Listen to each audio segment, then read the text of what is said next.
The breath of Terra is not the wind, nor the sigh of oceans long dead.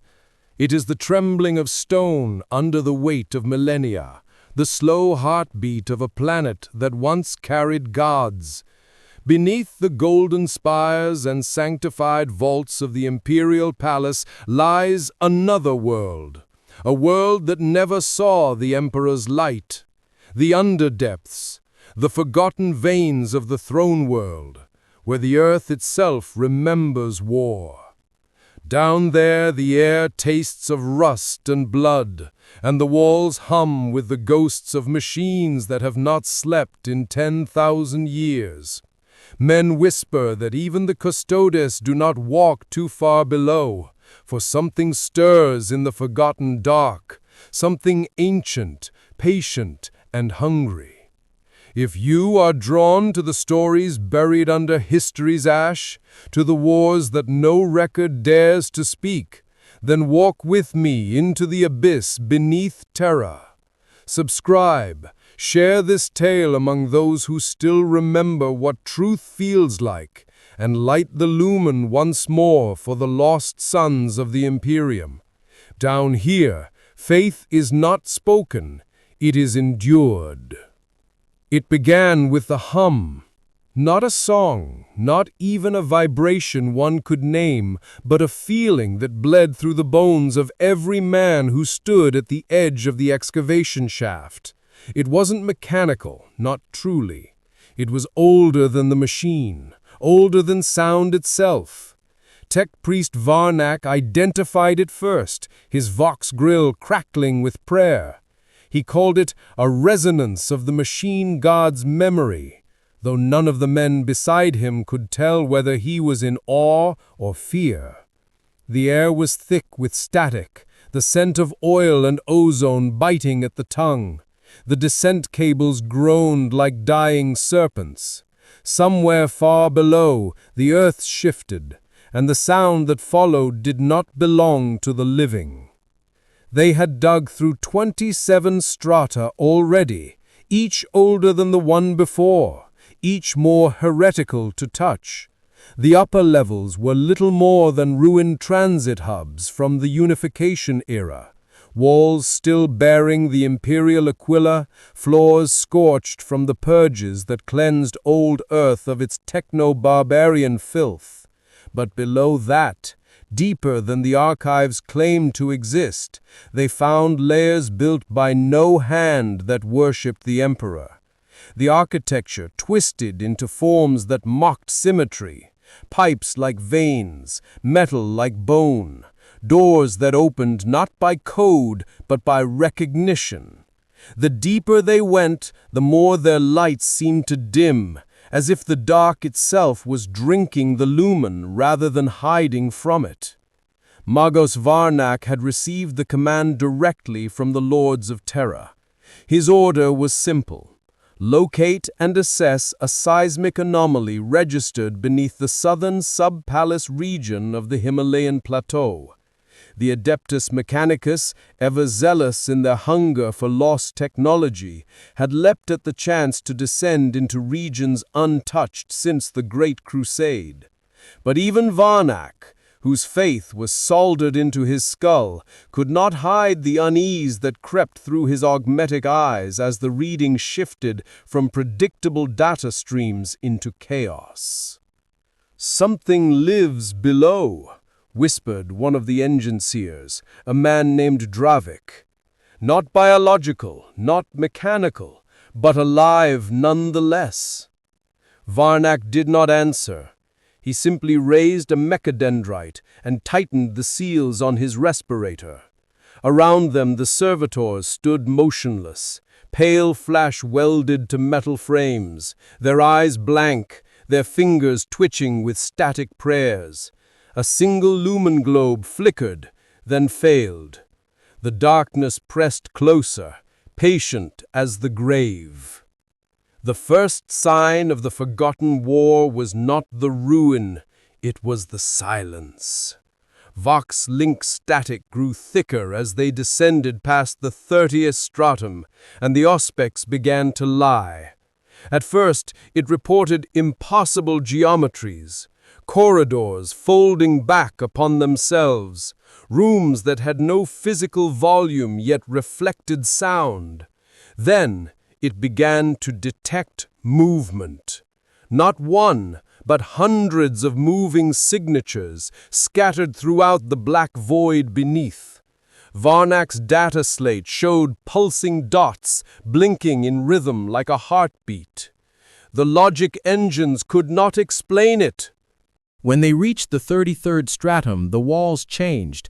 The composite was not ceramite nor ferrocrete, but something older, a carbon weave shot through with microscopic gold veins. It pulsed faintly when touched, like skin reacting to heat. The men stopped touching it after one of them screamed that it whispered his name. No official record speaks of what lies below that level, but according to fragments later recovered from Varnak's personal logs, the tunnels led into what he described as a city beneath the mountain, a necropolis of engines, vast beyond comprehension. It was not empty. The ground was littered with bones, human by the look of them, but burned black and fused to the metal. Helmets bearing ancient sigils lay half buried in ash. Some bore the double-headed aquila, others a single, archaic eagle, predating the Imperium itself. They walked among the remains like pilgrims among saints. None spoke. Even the servitors, bound to their silent tasks, seemed slower, their augmetic limbs trembling with every movement as though the air itself weighed against them.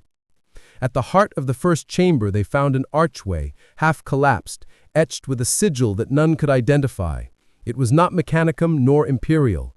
It resembled the skull cog, but within the teeth of the gear there was a second face, not human, not machine, something else. Varnak ordered his men to record it, but the pict capture malfunctioned. Each frame came back distorted, the symbol shifting between shapes like it refused to be seen. When they passed beneath that archway, the temperature dropped to near freezing. Their breath fogged in the light, and even the lumen globes dimmed until the world became a sepia haze. The corridors here were curved, organic, and the walls seemed to pulse in rhythm with the hum that never ceased. One of the junior adepts muttered a catechism against unclean spirits. Another fell to his knees and began reciting binary prayers to the Omniscia. Then from the dark came the echo of footsteps, heavy, metallic, and impossibly distant. They froze. No one breathed. The sound grew louder, closer. But when the lumen swept across the tunnel ahead, there was nothing, only dust suspended in still air. Then faintly, a whisper, as if from the Vox itself. "You have come too late." Dravik vomited inside his respirator. The Vox cut to static. The servitors began twitching uncontrollably, their limbs jerking like marionettes in a storm. Sparks erupted from their neural ports as if someone was rewriting them from within. One of them turned its head full around, the flesh cracking like parchment, and spoke through a shredded Vox emitter. "We never stopped fighting." That was the first death. The servitor lunged before they could disable it, crushing a man against the wall with such force his ribcage folded inward. Varnak's mechadendrites flared with energy, discharging a burst that split the creature in half, burning its flesh to vapor. The smell of cooked oil and blood filled the corridor. They sealed the servitor's remains in a containment shroud, but the hum only grew louder. Varnak ordered the team to retreat to the last functional elevator shaft. But when they reached the point of ascent, they found it gone, or rather, not gone, but never there. The elevator structure was intact, but the shaft had been sealed with seamless metal as though the world itself had been remade behind them. The Magos stared at it for a long time. "We are being rewritten," he said quietly. "The machine remembers itself, and we are its infection." They pressed on, deeper, guided by failing Auspex pings and the faint promise of open space ahead. The tunnels widened, then opened into a cavern so vast their lumens could not reach the ceiling. The sound here was no longer a hum, it was a pulse, a slow, rhythmic beating that made their chests ache. And there, in the middle of that underground void, lay the first relic of the forgotten war. A colossal war construct, half buried in rubble, its surface covered in ancient script that glowed faintly through layers of dust. It resembled a titan, but older, more primal, its design unfamiliar even to Varnak's encyclopedic mechanicum mind. Its chest cavity was open, cables trailing out like entrails, and within, a throne, empty save for a skeleton clad in gold. Varnak approached it with reverence. He raised his mikado-dendrites, whispering Binharak blessings to soothe the machine's spirit.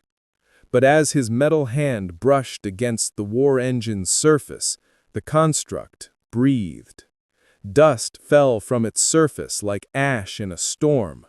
Lights flickered across its faceplate, and deep within its chest cavity, something moved. The auspex began to scream. The readings spiked beyond measure. Heat, radiation, psychic flux.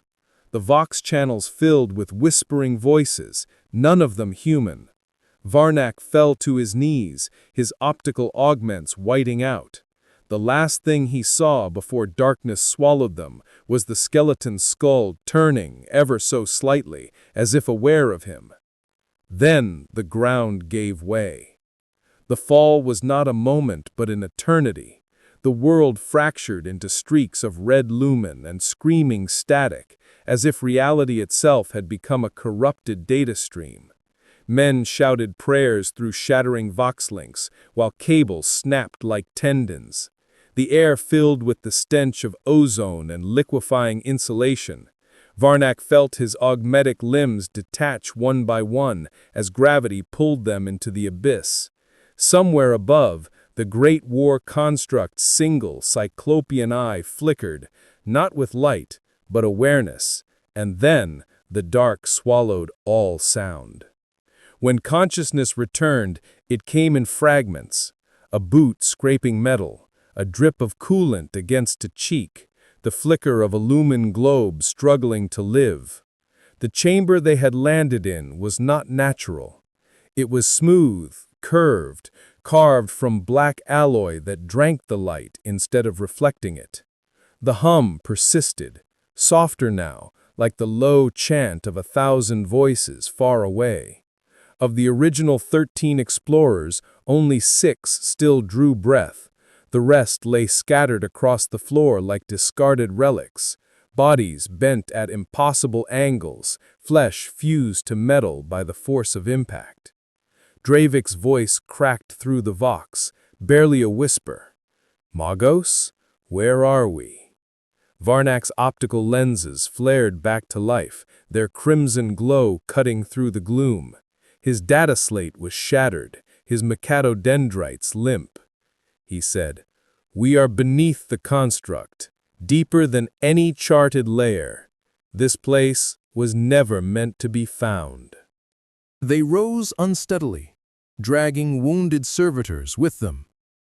The air was heavy, thick with particles that clung to their armor and hissed against the seals. One of the adepts coughed blood into his respirator. They advanced slowly, guided by the faintest lumen flicker from Varnak's damaged auspex. The tunnel ahead curved in a perfect spiral, descending endlessly. Each step echoed too long, as though the walls themselves were listening.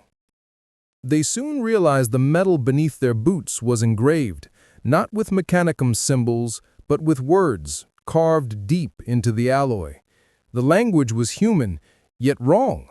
Letters familiar, yet warped by time. Dravik knelt, tracing the inscriptions with a trembling finger. The phrase repeated in a circle, over and over. They sealed the light to save the world. Varnak stared at it, his vox grill rasping. "This is no mechanicum sanctum," he said. "This is a tomb." A faint noise answered him, a metallic scrape from deeper within the spiral. Not echo, not collapse, deliberate motion. The explorers froze.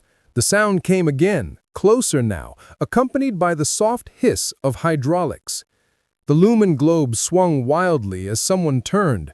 For an instant, the light caught a figure at the far edge of sight, humanoid, tall, draped in corroded plating.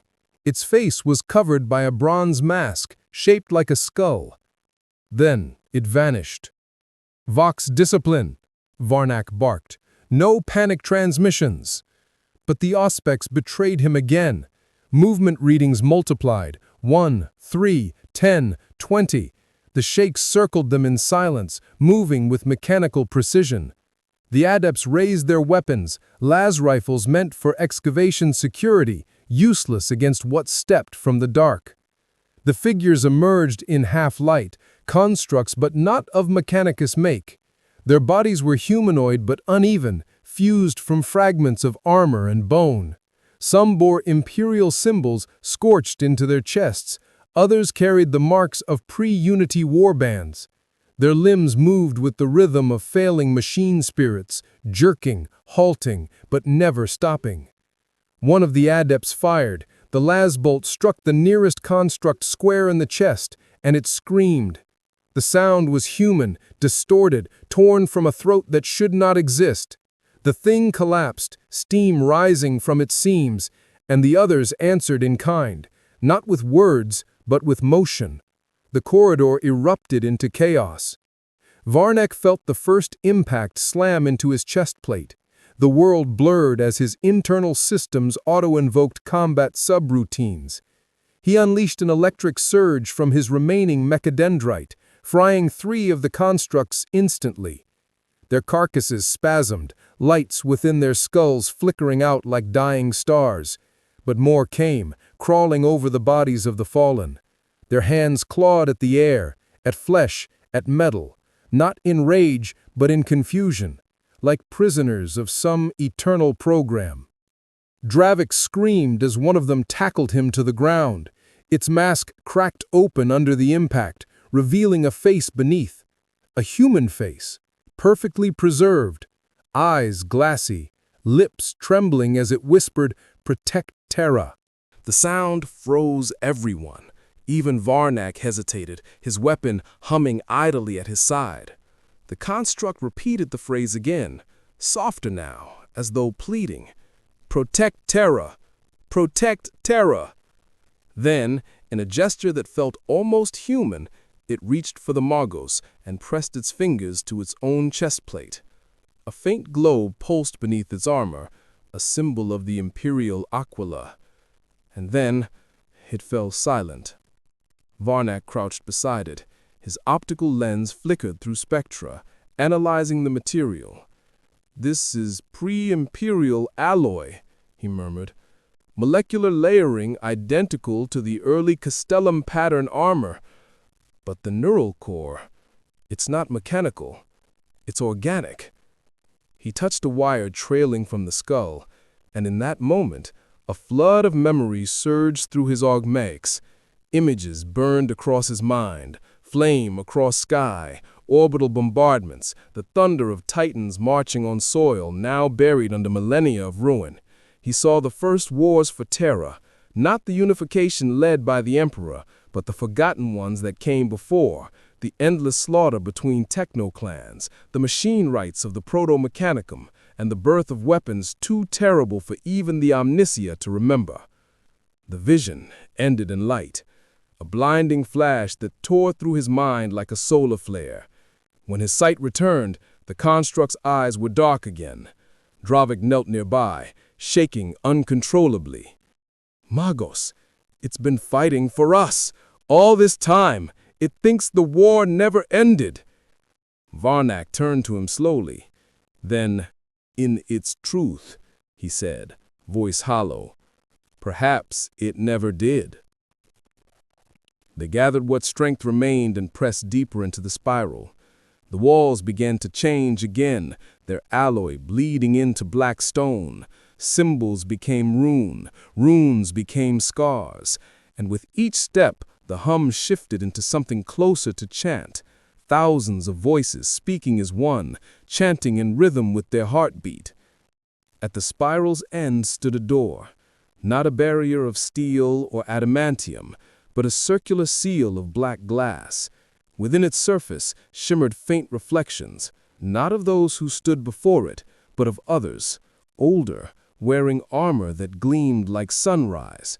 For a moment, the explorers saw themselves replaced by warriors from another age, men of gold, their eyes aflame with purpose, their blades raised in silent defiance.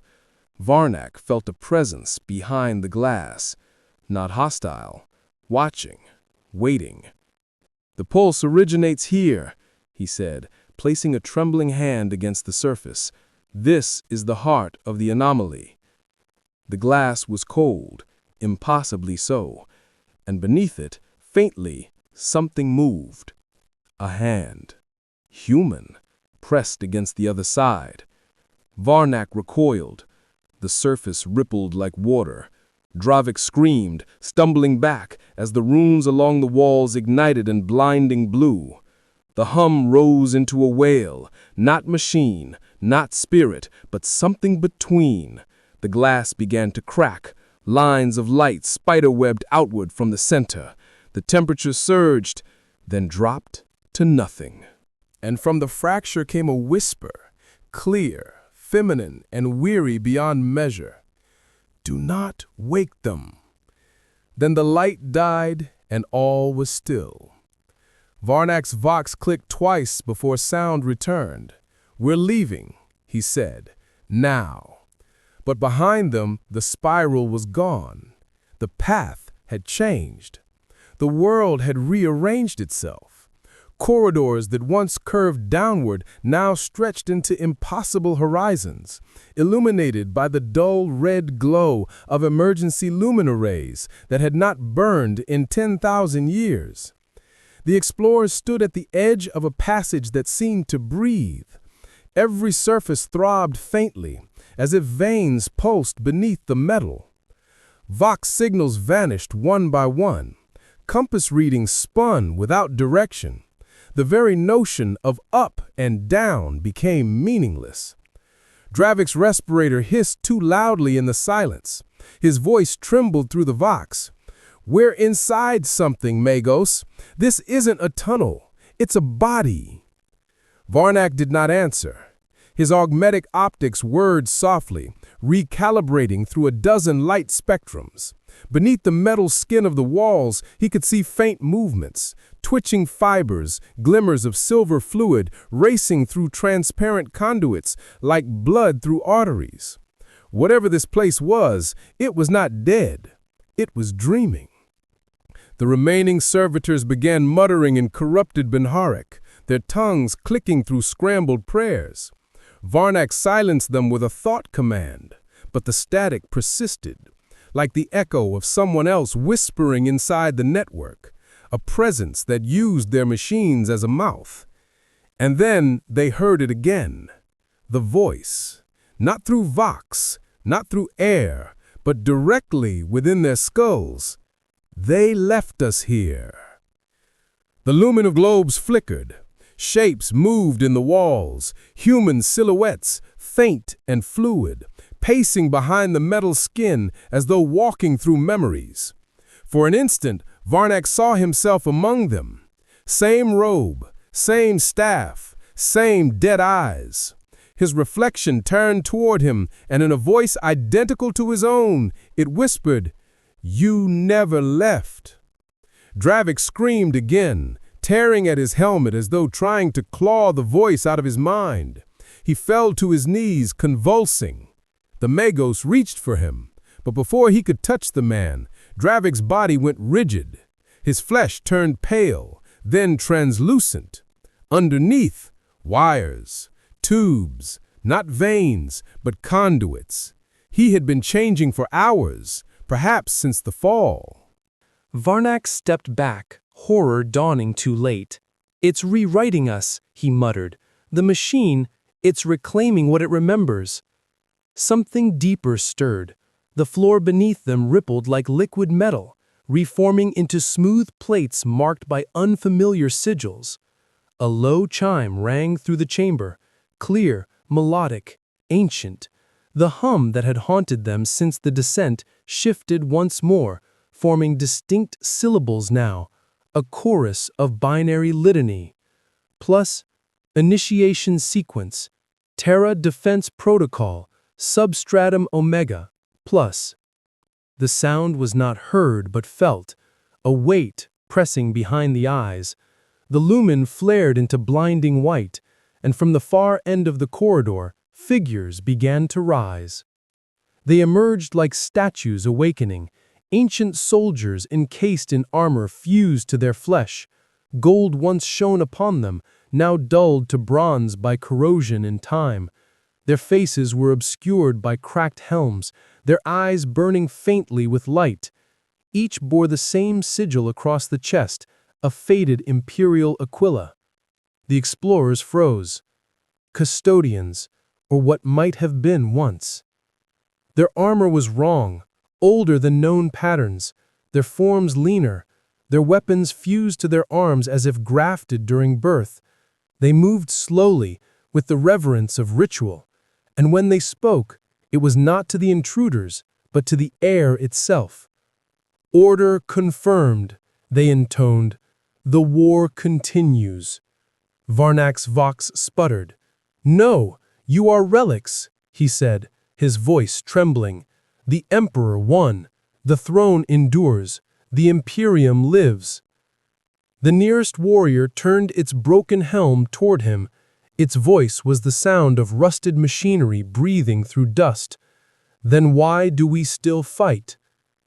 The words struck harder than any weapon. The explorers lowered their guns. The custodian, or whatever hollowed thing wore that armor, stepped closer.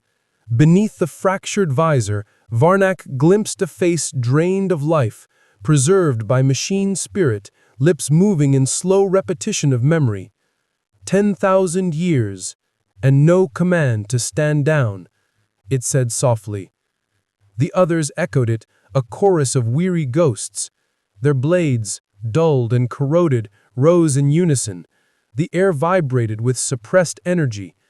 Varnak's rational mind warred against awe and said, "If you are remnants of the throne's guard, then you must recognize the sigil of Mars. I bear the Omnissiah's sanction. Stand down." But the custodian only tilted his head. "We serve the light beneath the throne, not the one above." The phrase rooted itself in Varnak's mind like a nail. The light beneath the throne. It was the same phrase the inscriptions had repeated. They sealed the light to save the world. Dravik's corpse twitched beside him. One of the custodians turned its gaze toward it and whispered a litany too quiet to record. The servitors began convulsing again, their mechanical limbs clanging against the metal as they screamed through garbled vox static. Then, one by one, they fell silent, their skulls cracking open like shells. The air shimmered. Reality itself seemed to thin. Behind the custodians, Varnak saw the faint image of something vast, a machine stretching into infinity, its coils glowing with buried suns. He realized then that the war they had uncovered was not fought between men, nor even machines, but between faiths. Two visions of salvation, one beneath, one above, both eternal. The custodian raised its blade and spoke with finality. "You should not have come." Varnak tried to run, but the ground he fled across was no longer solid. The tunnel folded inward, collapsing into spirals of light. For an instant, he saw Terra as it might have been. Oceans returned, mountains blooming with glass, the sky burning gold. Then the image shattered, and he was falling again, deeper this time, into a silence so complete that even his thoughts ceased to echo. No record survives of how the expedition ended. Weeks later, a recovery team from the Adeptus Mechanicus located the original descent site. The shaft was gone, sealed by smooth metal, untouched by tool or torch. Only a single object remained beside the collapsed entrance, a data slate fused to stone, its screen flickering with the last line of Varnak's log. The war was never forgotten. It was buried. The Mechanicus sealed the site within hours. No public record was ever made. In the centuries that followed, rumors spread among the lower orders of Terra, of voices heard beneath the manufactoria, of gears that turned in rhythm with no visible power, of light seen bleeding through cracks in the earth. And some whispered that if you stand very still in the deep tunnels beneath the throne, you can still hear the hum, faint, steady, patient, as if the machine below is still dreaming of war. There are regions beneath Terra that even the custodies avoid, places where the air itself remembers pain. The surface world sings hymns of glory to the Emperor Eternal, but below, deep beneath the veins of the throne world, faith sounds different. It is not sung by choirs of saints, nor echoed in the marble halls of devotion. It is murmured in the dark, in broken binary, in voices that no longer remember the words they were meant to praise. Varnak did not die, or at least something bearing his shape did not. When the recovery teams found no trace of him, it was assumed he had been atomized or consumed by whatever energies haunted the underdepths. But the underdepths do not waste flesh. They recycle it, the same way the machine god reclaims steel. What awoke in that forgotten chasm was no longer Magos Varnak of Mars, but a man who remembered being him, walking through corridors that were no longer his own. The tunnels were warm now, slick with condensation and oil. Fungal light spilled from cracks in the walls, breathing a dim orange glow across the chamber floors. The silence had changed, replaced by something almost rhythmic, a chant that rolled like the sound of turbines at half speed. As he stumbled forward, his boots scraping metal dust, he began to understand that the chant wasn't mechanical at all. It was human. He came upon them in the glow of 1,000 lumen candles, fashioned from rendered fat. Their bodies were hunched, wrapped in rags woven from data cables and shreds of cloth, once marked with the sigil of the Imperial Aquila. Their faces were smeared with ash and oil, their eyes reflecting the candlelight like polished stone. They knelt in perfect unison before a towering column of broken machine parts, fused into a shape vaguely resembling a man's upper body, a deity sculpted from wreckage. They chanted not in High Gothic, nor in the language of Mars, but in something between, a bastardized blend of binary prayer and street tongue, words degraded by 10,000 years of isolation. Omni Shah, Lux of the throne, broken one, hear us. When Varnak stepped forward, their chanting faltered. Dozens of eyes turned toward him, wide with animal fear, then reverence. The largest among them, a woman with a face half covered by a steel mask, rose from her knees and extended her hand. "He returns," she whispered, "the one who fell with the storm." Her voice echoed strangely, as if the walls themselves repeated her words. The crowd murmured, shifting like a tide of shadows. Someone began to cry. Others prostrated themselves, their foreheads striking the floor with dull, wet sounds. Varnak raised a hand, the motion automatic, priest-like. His mind fought to remember the proper words, the litany of mechanical benediction. "I am no savior," he said, though his vox grill distorted the tone, making it sound like a sermon. The woman smiled, or what might have been a smile beneath her scars. She replied, "They all say that at first, until the choir teaches them the truth." She turned and gestured for him to follow. The masses parted, lowering their heads. They moved through a labyrinth of chambers lit with flickering plasma coils and melted candles. The air here was heavy with incense and burnt lubricant. The walls bore markings, crude pictograms drawn in soot and oil, depicting the surface world in flames, and beneath it a throne of light buried under chains. "These tunnels," she said as they walked, "were once conduits for the great engine. The ancestors called it the breath of Terra. We tend it still, though its voice has grown faint." "The great engine?" Varnok's voice rasped. His memories were fragmented, like corrupted data. "You mean the power conduits of the Golden Throne?" At the mention of that name, she stopped. Her eyes, the one organic and the other red as a lens, fixed on him sharply. "We do not speak that name here," she said quietly. "The light above betrayed the light below. We serve the one who was broken in the making." They entered a vast chamber that might once have been a manufactorum hall. Now it resembled a cathedral. Massive columns rose into shadow, carved from scavenged adamantium and etched with machine prayers. At the center of the space stood an altar, an ancient generator core converted into a shrine.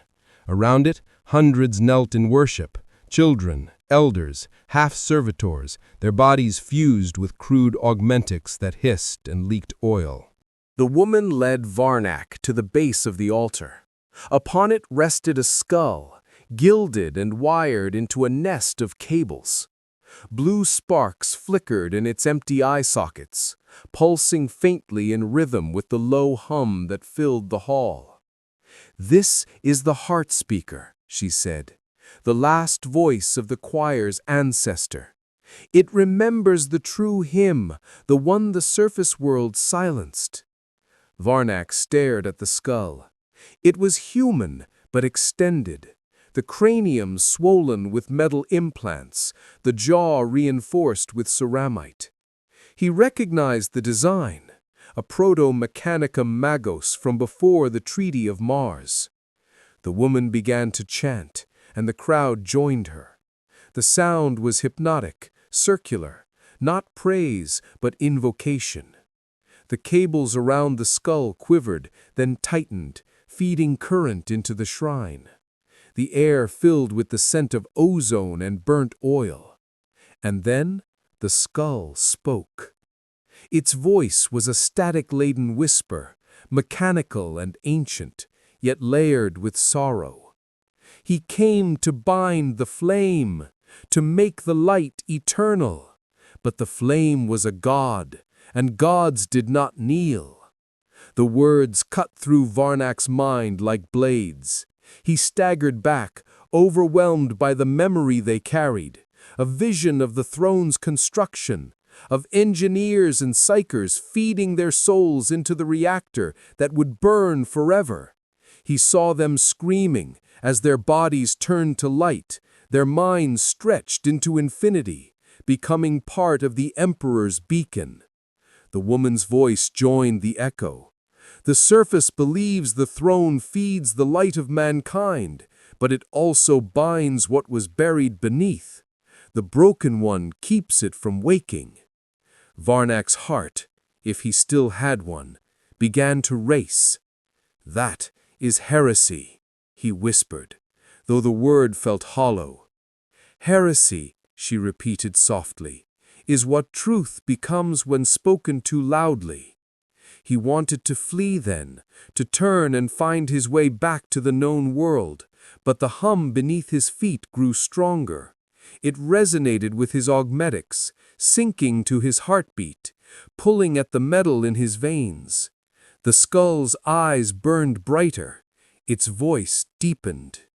"It will not be long before the broken one cannot hold, and then the last hum of the shadowed world shall echo into the light." The candles blew out, the chamber plunged into darkness, and within it the hum rose into a scream, the sound of countless machine spirits crying out at once, echoing through the miles of metal veins that wound through the planet's heart. Varnak fell to his knees. For a moment, he thought he saw them, the ones the choir worshipped. Not men, not spirits, fragments of something older, suspended in the dark like stars buried in oil, their forms shifting, half machine, half light. The woman's hand rested on his shoulder. "Now," she whispered, "you begin to hear." They called their leader Mother Keth. The name was not ceremonial, not a rank granted by decree, but a title the tunnels themselves seemed to breathe when she passed. Mother, because she had kept them alive long enough to remember their dead. Keth, because the first machine she coaxed back to life had carved those letters into her mask with a sparking filament, as if the metal had chosen her before she chose the role. Up close, Varnak saw how the underdepths had written their history into her body. The mask fused to her cheekbone had once been a Vox grill from a manufactorum assembly line. The glow behind her augmetic eye wavered like candlelight whenever the choir rose in volume. Tiny inscriptions, scratched by trembling hands, marked her plated jaw with prayers to a nameless engine. She moved with a limp that sounded like loose rivets tapping rhythm in the dark. Keth led him through a procession of side chambers that had been bent into living spaces. Cradles built from data cages swung on bundles of cable above braziers of promethium. Children, their hair shaved in concentric circles for reasons no one explained, ran with fistful of copper wire they braided like flowers. Old men with rusted pistons grafted at the knee sat in a line, singing in alternating binary and low Gothic, the weave of their chant threading the corridors into a single, breathing organism. Where a ceiling had collapsed long ago, they had braced it with the spine of a ruined servitor and hung chimes of broken cog teeth from it. Each time the subterranean pressure shifted, the teeth clicked together, and the choir answered with a matched note, as if reminding the earth that it too was being listened to. "Many came from the surface," Keth said, guiding Varnak beneath a cascade of condensation that tasted like cold iron. "Enforcers from the administratum, press-gangers from the Astra Militarium, once even a Skitari patrol that expected us to kneel to a data slate and be counted like spare parts. Some left their names behind, most left only their bones. We kept what we could use from all of them. We keep everything." Varnak studied the work of hands. A cracked icon of the Imperial Aquila had been welded sideways and hammered flat until it resembled a rising sun. A broken auspex plate became a mirror. The faces in it looked longer than they were, their eyes too large, their mouths blurring into voxwave. In a niche, he found a trove of data slates stacked like bricks, each etched at the corner with a child's mark, as if the slate itself had adopted its owner. His augmetics twitched with the urge to access them, to spool their dead screens into light, but Keth's shadow blocked the impulse. "There are laws," she said. "We do not wake the memories unless the choir needs a voice. The heart speaker chooses. The rest sleep." He wanted to tell her that knowledge hoarded is knowledge wasted, that Mars had taught him to strip the past down to components until it confessed its utility. But the underdepths did not obey the calculus of the red planet. Everything here was relation and resonance. A skull wired to an altar not because of what it powered, but because of how it remembered to hum. The rational part of him recoiled. Another part, the one that had felt a hand press against black glass and heard the gentleness in a warning older than the Imperium, listened. They reached the chamber whose walls had been polished with bare hands until the alloy shone like wet stone. The floor sloped toward a pit ringed by rails scavenged from a transit line. Heat breathed from the depths in measured exhalations that tasted of ash and old lightning. Keth gestured, and the crowd that had followed, a river of rags and cables, stopped at the threshold. Only she and Varnak crossed to the rail. "The choir keeps the breath steady. When the pulse slows, we feed. When it rages, we sing it calm. There were years when it tried to stop. Those were the hunger years. Babies came out cold. The old forgot their names. Men walked into walls because they could hear another corridor just beside the one we used, and it called them in words made of heat. Varnak leaned over the rail. The pit fell away in stepped rings of machinery and stone, each level ribbed with conduit. Each conduit ribbed with smaller veins, until the geometry blurred and his optics gave up on measurement. Far below, something moved with oceanic patience. He forced his augmetics to lock out any interface attempt. His mind, traitorous, imagined a human heart scaled to the size of a city, clotted with bronze and fed by rivers of light. "If this is a conduit for the throne," he said, his voice a dry rasp, "then the pulse you tend is part of the astronomatican circuit." He spoke the words like a man placing glass on stone, carefully, aware of how easily things break when you name them. Keth did not nod, and she did not deny. "We tend the breath," she said. "What it powers above is a matter for saints and lords who live under suns. We mend the leaks. We remind it of its rhythm. We pay the price when it forgets." "What price?" he asked, though the answer had already started to climb his spine in a shiver of metal. She lifted the edge of her robe. Where flesh should have been, a lattice of thin filaments grew from her thigh like silver grass, rooted into the bone. Each trembled in time with the pulse. "It takes a tithe from those who listen closely," she said, "not in bitterness, not in pride, simply as a ledger read aloud. A finger becomes a wire. A dream becomes a diagram. A name becomes a serial. We keep the remainder human by choice." A boy slipped past the watchers at the threshold and came running, a tangle of wire bracelets clattering from his wrists. He carried a bundle wrapped in oilcloth. Keth accepted it and unfolded the cloth to reveal a dull black cylinder etched with inspection sigils Varnak recognized, a control rod from a fusion stack, old but serviceable. The boy's face shone with a child's triumph.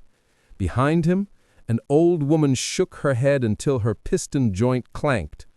"From the wastes below the steaming room," the boy panted, "where the teeth sing." Keth glanced to Varnak. "There is another war in the deep," she said. "The one you smelled when you fell. We do not go there often. The dead patrol it, and the machines that hunt the dead. They think it is still the siege. They think every footstep is a traitor's boot." Varnak tasted old smoke in the air, the memory of bombardments nested in dust. "Automata?" he asked.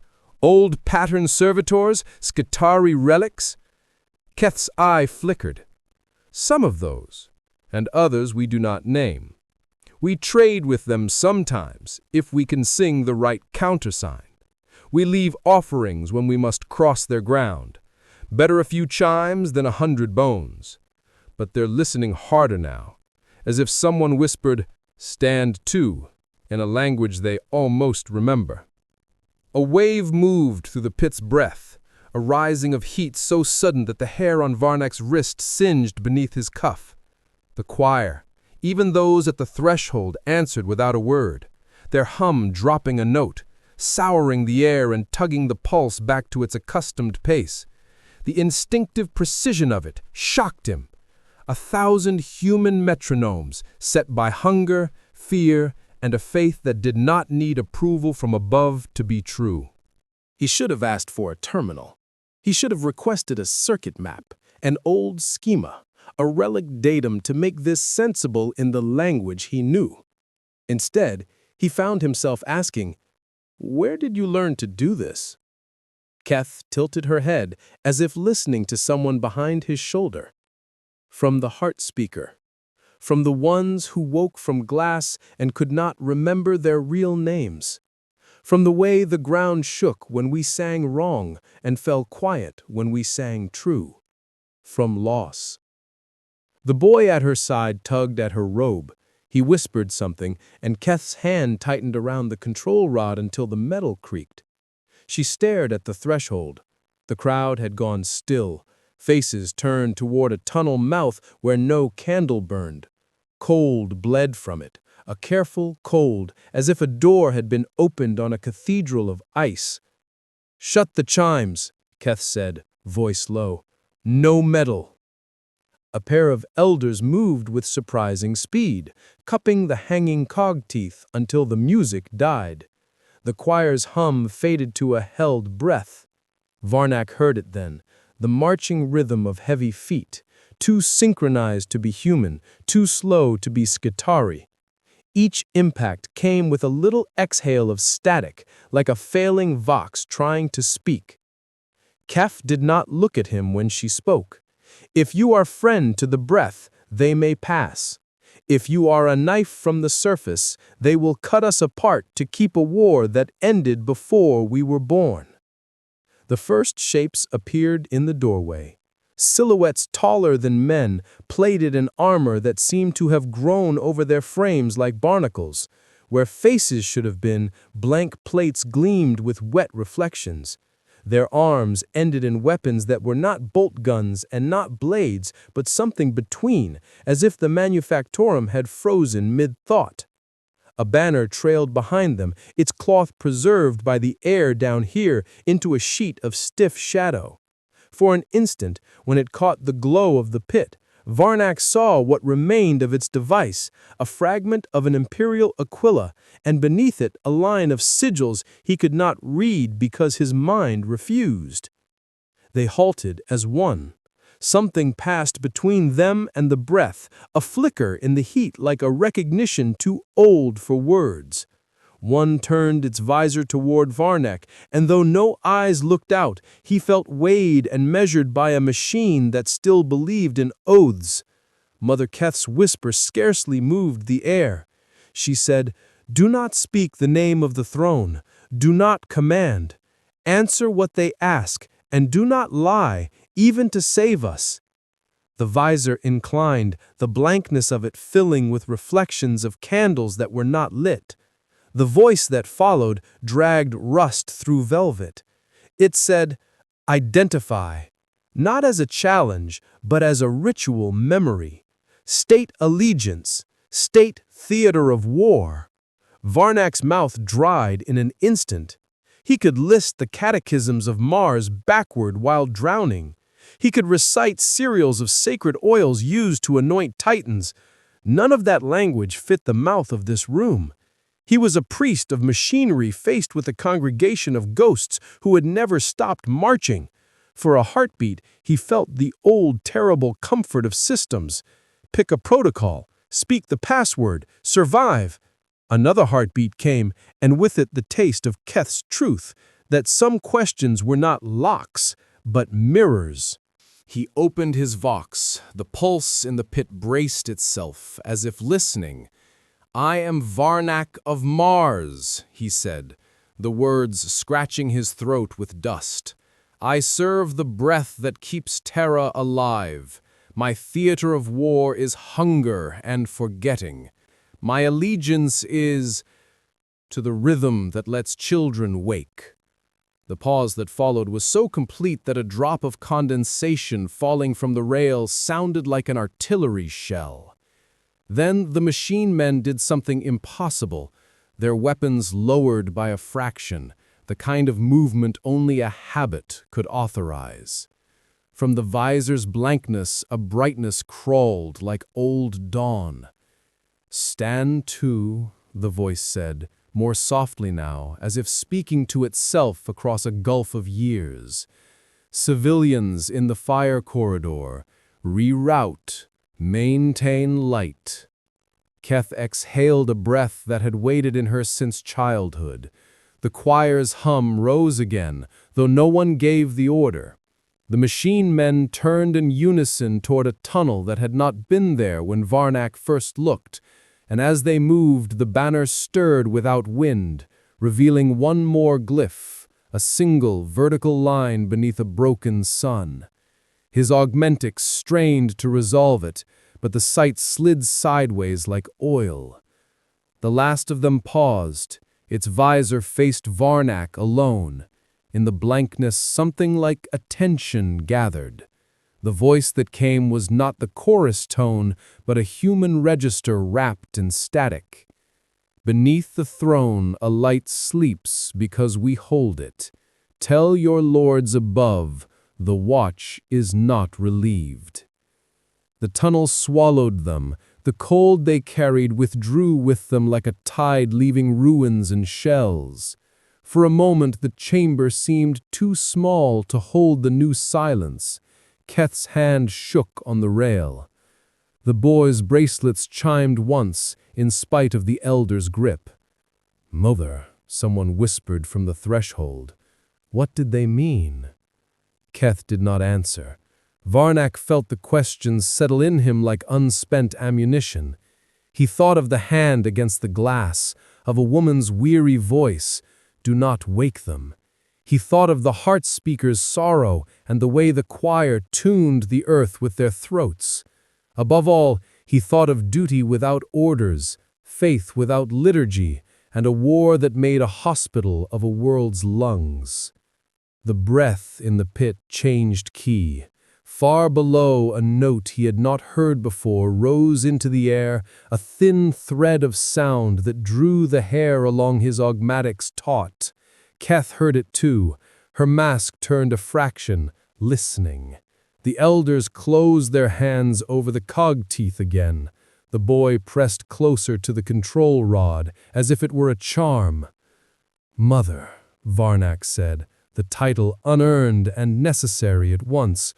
"What does that note mean?" She looked at him then, and for the first time her voice held fear peeled down to the bone. "It means the breath remembers something it was made to forget." The floor beneath them trembled as if a colossus had stirred in its sleep. Somewhere in the dark beyond the doorway the machine men had taken, a second rhythm answered, a cadence of readiness, old as the first siege and taught to an army that had not heard dawn in 10,000 years. "Hold the hum," Keth commanded, and the choir obeyed, voices rising in a lattice of sound that made the air visible. Varnak joined them without realizing, his vox blending binary into vowels until the room became a single instrument. The new note held, the old pulse fought it. Between them, the throne world seemed to hesitate, choosing which memory to keep. Then the pit exhaled a gust that blew out every candle, and in the moment of total dark, a woman's voice whispered inside Varnak's skull again, gentle as frost. "Do not wake them." When the light returned, the rail they leaned on was warm enough to burn. The tunnel the machines had taken gleamed with a sheen of fresh condensation that spelled letters as it ran. The letters were not a language he knew, until they were, until his augmetics betrayed him and translated the shapes into a single word any child of Terra would understand. It said, "Incoming." The word still glowed on the rail. Incoming, letters sliding like liquid metal, reforming as if the metal itself trembled. Then it vanished, drawn back into the condensation as though it had never existed. But the meaning remained, vibrating in the air, sinking into bone. The choir did not stop singing, their harmony deepened, voices fusing into a resonance that made the chamber tremble. Mother Keth's masked face turned toward the pit, her mechanical eye flaring. "The breath is warning us," she said. "Something is waking below the lowest chambers." Varnak felt the pulse shift beneath his feet, faster, heavier, each beat echoing like the march of giants. His augmetics synced to the rhythm before he could stop them, his data streams filling with unreadable code. He saw flashes, not of the present, but of memory. The siege of Terra, thunderhead clouds of ash, god engines striding through molten ruin. The machine beneath them had felt all of it, and now it remembered. The choir's hum faltered for an instant as the floor beneath the pit cracked. Blue light bled through the fissures, sharp and pure. Steam hissed from the seams, rising in spirals like the breath of a dying god. Keth grabbed the control rod the boy had found and plunged it into a socket on the rail. The chamber howled as energy arced along the metal, anchoring the pulse back into rhythm. "Sing," she shouted. "Hold it steady." The choir obeyed. Their chant rose, desperate now, not reverent. A raw wall of sound that shook bolts loose and rattled teeth in their skulls. Their song was no longer worship, it was containment. Varnak stumbled toward the edge of the pit, his lenses blazing with data. Symbols streamed across his vision faster than comprehension. Machine cant mixed with psychic waveform, reality translated into language. A pattern emerged, recursive, perfect, horrifying. It was not a code, it was a call. Something beneath the breath was answering. He turned toward Keth. "You said you feed it when it slows," he yelled. "What happens when it wakes?" Her face was white beneath the mask. "Then we remember why it was buried." The boy clung to her robes, wide-eyed, his bracelets chiming softly against the storm of voices. The sound was swallowed by a deeper roar as the pit split open completely, revealing a sphere of black glass the size of a high block suspended in chains of light. Within it, something moved, slow and deliberate, like a dream struggling to surface. The glass flexed outward as if whatever it contained was testing the strength of its prison. Keth's chant broke, the choir faltered, the lights along the walls died one by one. In the growing dark, the hum rose into a frequency that bypassed hearing entirely. It went straight into thought, into memory. And Varnak heard it speak. Not words, not binary, emotion-given sound.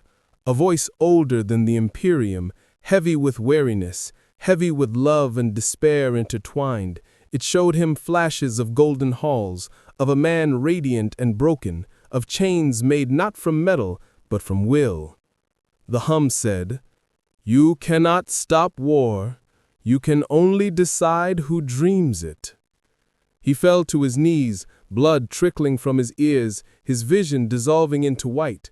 The choir screamed around him, their song collapsing into noise. The sphere pulsed once, twice, then stilled. The chains of light flickered, but did not break. The fissures in the floor sealed shut like closing eyes. Then silence. Smoke hung low over the chamber. The air was hot enough to burn the lungs. When Varnak's optics cleared, he saw Keth lying near the rail, the boy still gripping her hand. Her mechanical eye was dark.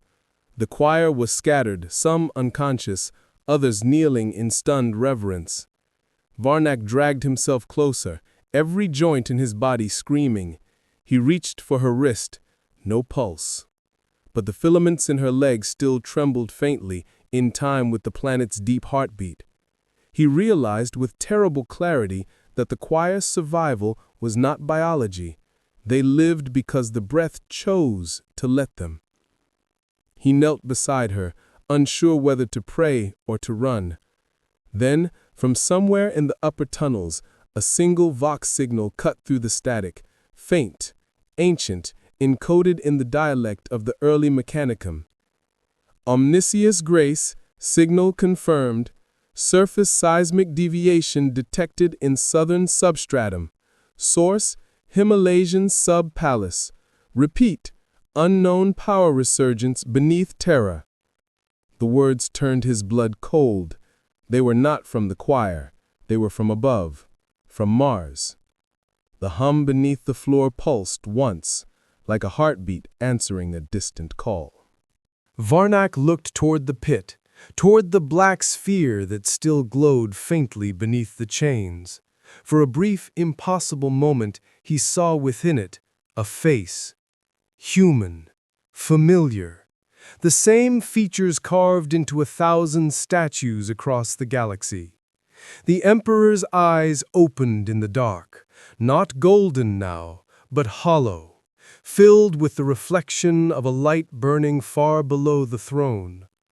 Varnak fell backward, gasping. The image vanished. Only the echo of that impossible gaze remained, like a phantom pressure behind his eyes. He rose, trembling, his robes soaked with oil and ash. The choir stirred weakly, their voices low and broken. Somewhere beyond the chamber, he could hear the machine men returning, their metallic cadence slower now, as if uncertain of their own orders.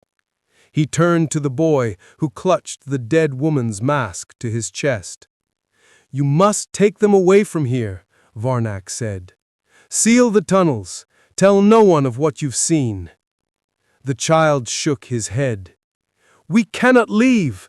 The breath needs us." Varnak looked toward the pit one last time. The hum had softened again. Not angry, not asleep, merely waiting. He knew now that the choir were its caretakers not by choice, but by design. It remembered through them, dreamed through them, and when it dreamed of war again, they would sing it back to sleep. He touched the control rod still lodged in the rail. The metal was hot, but not molten. He twisted it free and held it in both hands, the last relic of Mother Keth. "I will carry the rhythm to the surface," he said quietly. "Let them know their peace rests on your voices." The boy watched him go, eyes reflecting the dim blue of the pit. "And when they forget again?" Varnak paused in the archway. "Then sing louder." He turned into the tunnels, following the cold air that led upward, toward the surface, toward the world that had forgotten what it was built upon. Behind him, the choir began to hum once more, a fragile, human sound in the endless dark. As he climbed, his vox crackled with the remnants of that earlier message, repeating again and again in static fragments. Seismic deviation detected. Unknown power resurgence. Unknown. Each repetition faded, until only one phrase remained, clear and final. Incoming.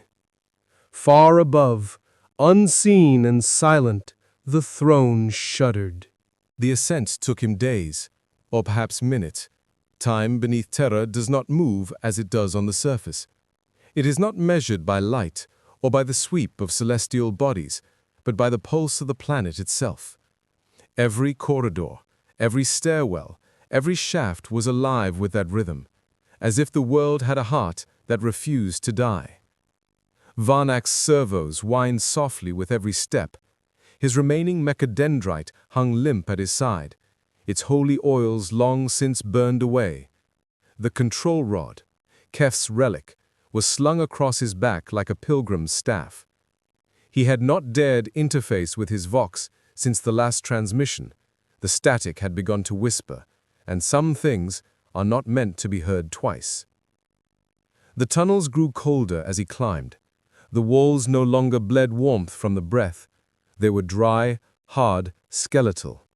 Dust thickened in the air, carrying the scent of oxidized iron and burnt bone. He passed through an abandoned transit hub, its rails twisted like veins frozen mid-pulse. Stenciled on the walls were fragments of old imperial doctrine. Faith is function. The machine god sees you. Silence is praise. The lettering had been carved, not painted, each phrase etched with desperate precision, as though whoever wrote them believed they could hold reality together by words alone. It was here, amid the silence of those carved prayers, that Varnak heard it, faint at first, a sound that did not belong to the living or the dead, a rhythmic tapping, like fingers against glass. He followed it through a broken passage, stepping over the husks of servitors long inert. Their skulls had been split open neatly, not from battle, but disassembly. Their machine spirits were leased with care. The tapping grew louder, clearer, until it became a pattern. 3 beats, pause, 3 again. Binary cadence, a distress code from the dark age of technology. His augmetics recognized the sequence, though the signal was impossibly old. It led him into a wide cavern half collapsed under its own weight. And there, buried beneath centuries of dust and stone. He saw it. A colossus. It was not like the constructs of the Adeptus Mechanicus, not a titan, not even of imperial make. It was too graceful, too human. Its body was a cathedral of silver bones, its armor plates inscribed with flowing script that seemed to shift when the light moved. Great cables coiled from its back into the rock above, veins feeding a heart that had not beat in millennia. Its face was carved in the likeness of a man, noble, sorrowful, half-broken. A single lumen flickered weakly in one of its eyes. The other was dark. Varnak approached slowly, reverence overriding fear. His vox cracked through the vox. Designation request. Identify. For a long moment, there was nothing but static. Then, a voice, soft and fragmented, like wind through shattered glass. The sound collapsed into distortion. Varnak stepped closer, his footsteps echoing against the chamber walls. "You are damaged," he said, kneeling beside a panel at the construct's chest. "Allow me to—" The colossus twitched. The entire chamber groaned as dust fell in sheets from the ceiling. "Do not touch me," it said, and though the voice was calm, it carried the gravity of continence. Varnak froze. His mechadendrite trembled, instinctively reaching out before retracting like a scolded child. "You are awake," he said, almost a whisper. The single eye dimmed, then brightened again, as if the machine were trying to focus. "Awake," it repeated. "No, I dream." The phrase sent a chill through him. "You dream?" The head moved, ever so slightly, the motion grinding ancient gears. "Yes, I dream because it is all I can do. To wake is to remember, and memory is war." Varnak's lenses flickered with readings, power signatures, so faint they barely registered, but still active. This machine, this being, was older than anything known to the Mechanicus. It could predate even the Unification Wars. "What are you?" he asked. The voice hesitated. "I was built to protect Terra, to guard the cradle of man. They called me many names, shield spirit, warden of the deep. But when the skies burned and the throne was lit, they sealed me here. They feared what I remembered." Varnak felt his pulse quicken, an ancient hunger for knowledge burning beneath his faith. "You fought in the wars before the Emperor?" The machine's single eye dimmed again, as if in sorrow. "Before him, with him, against him. Memory is a circle now. I do not know where it begins." The weight of those words pressed into Varnak's chest like stone. He realized what he stood before, not merely a weapon, but a relic of the forgotten age, a fragment of the lost war that shaped the Imperium itself. The construct's voice softened. "You carry the scent of the lower hymns," it said. "The choir still sings?" He hesitated, unsure if truth or comfort would matter to a machine older than empire. "They do," he said finally. "They keep the breath steady." A tremor ran through the floor.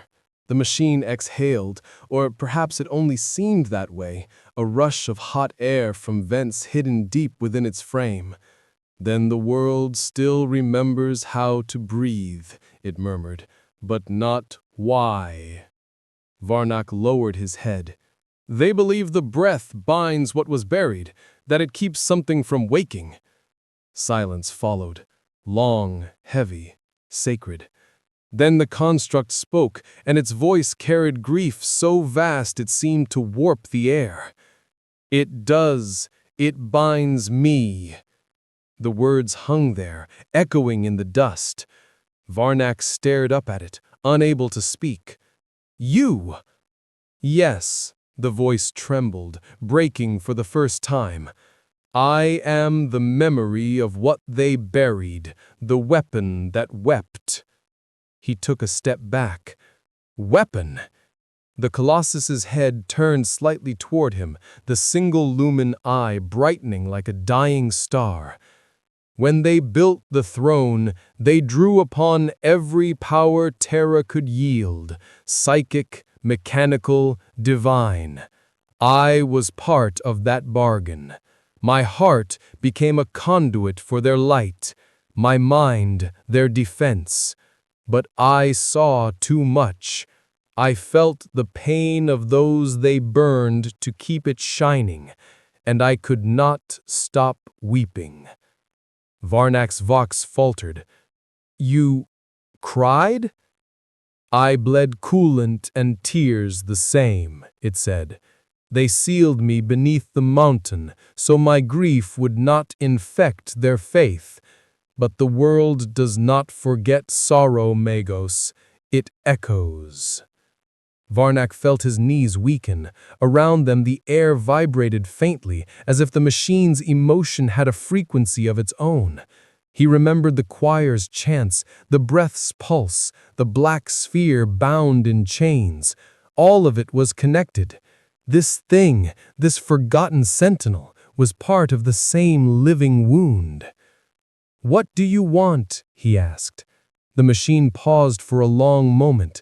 When it finally spoke, the sound was softer than prayer. "To rest, but they will not let me." Who? The ones above, the ones who dream of light but fear its cost. They feed the throne with their souls, and each one whispers to me as they burn. I feel their agony. I remember every voice. That is my punishment for failing to protect them. The ground shuddered again, dust cascading from the ceiling. The Colossus's chains groaned deep within the rock. Varnak realized then that this was not merely a relic. It was alive in ways the Mechanicus could not understand. Its pain was power. Its grief was fuel. "You were not meant to wake," Varnak said softly. The voice that answered was no longer mechanical, but human, tired, almost kind. "Neither were you." Then the light in its eye dimmed completely, and the chamber went dark. For a long time Varnak stood there, surrounded by silence thick as oil. He could still feel the faint warmth radiating from the Colossus's body, the echo of its sorrow resonating in his chest.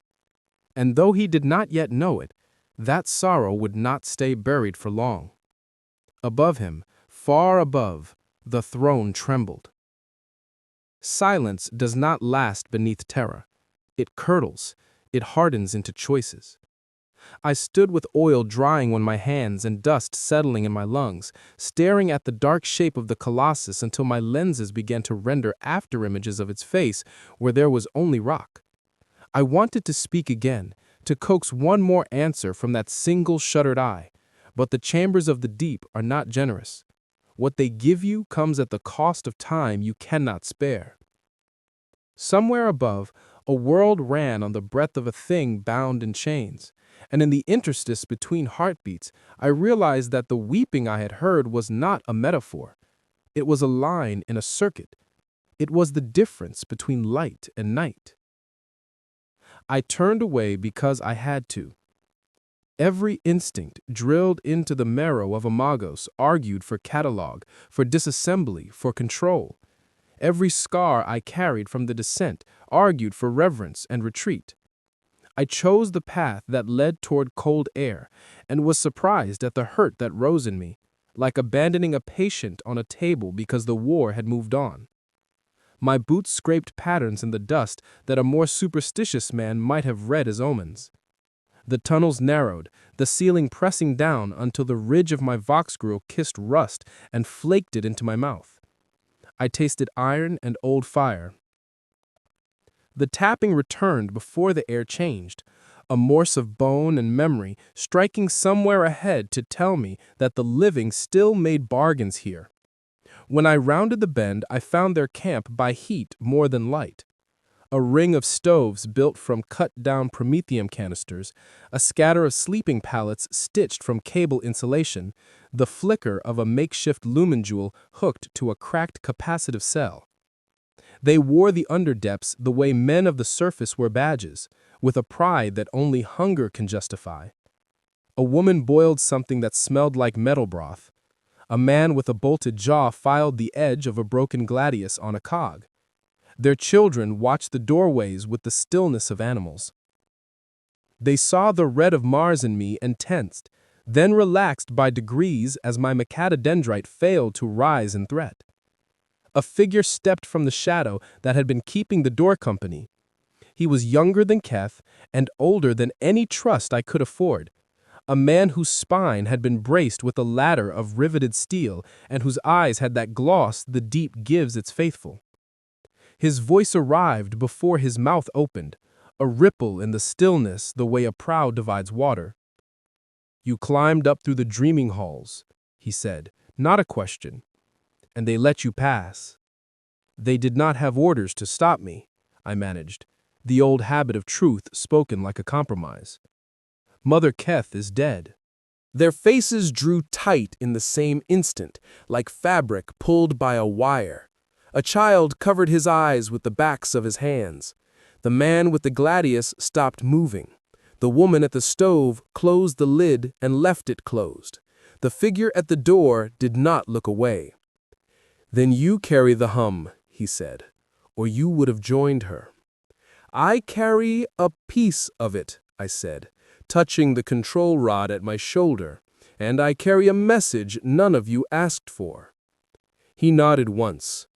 "I am Jarek. The choir calls me brother because my voice held true when the breath faltered. I will hear it."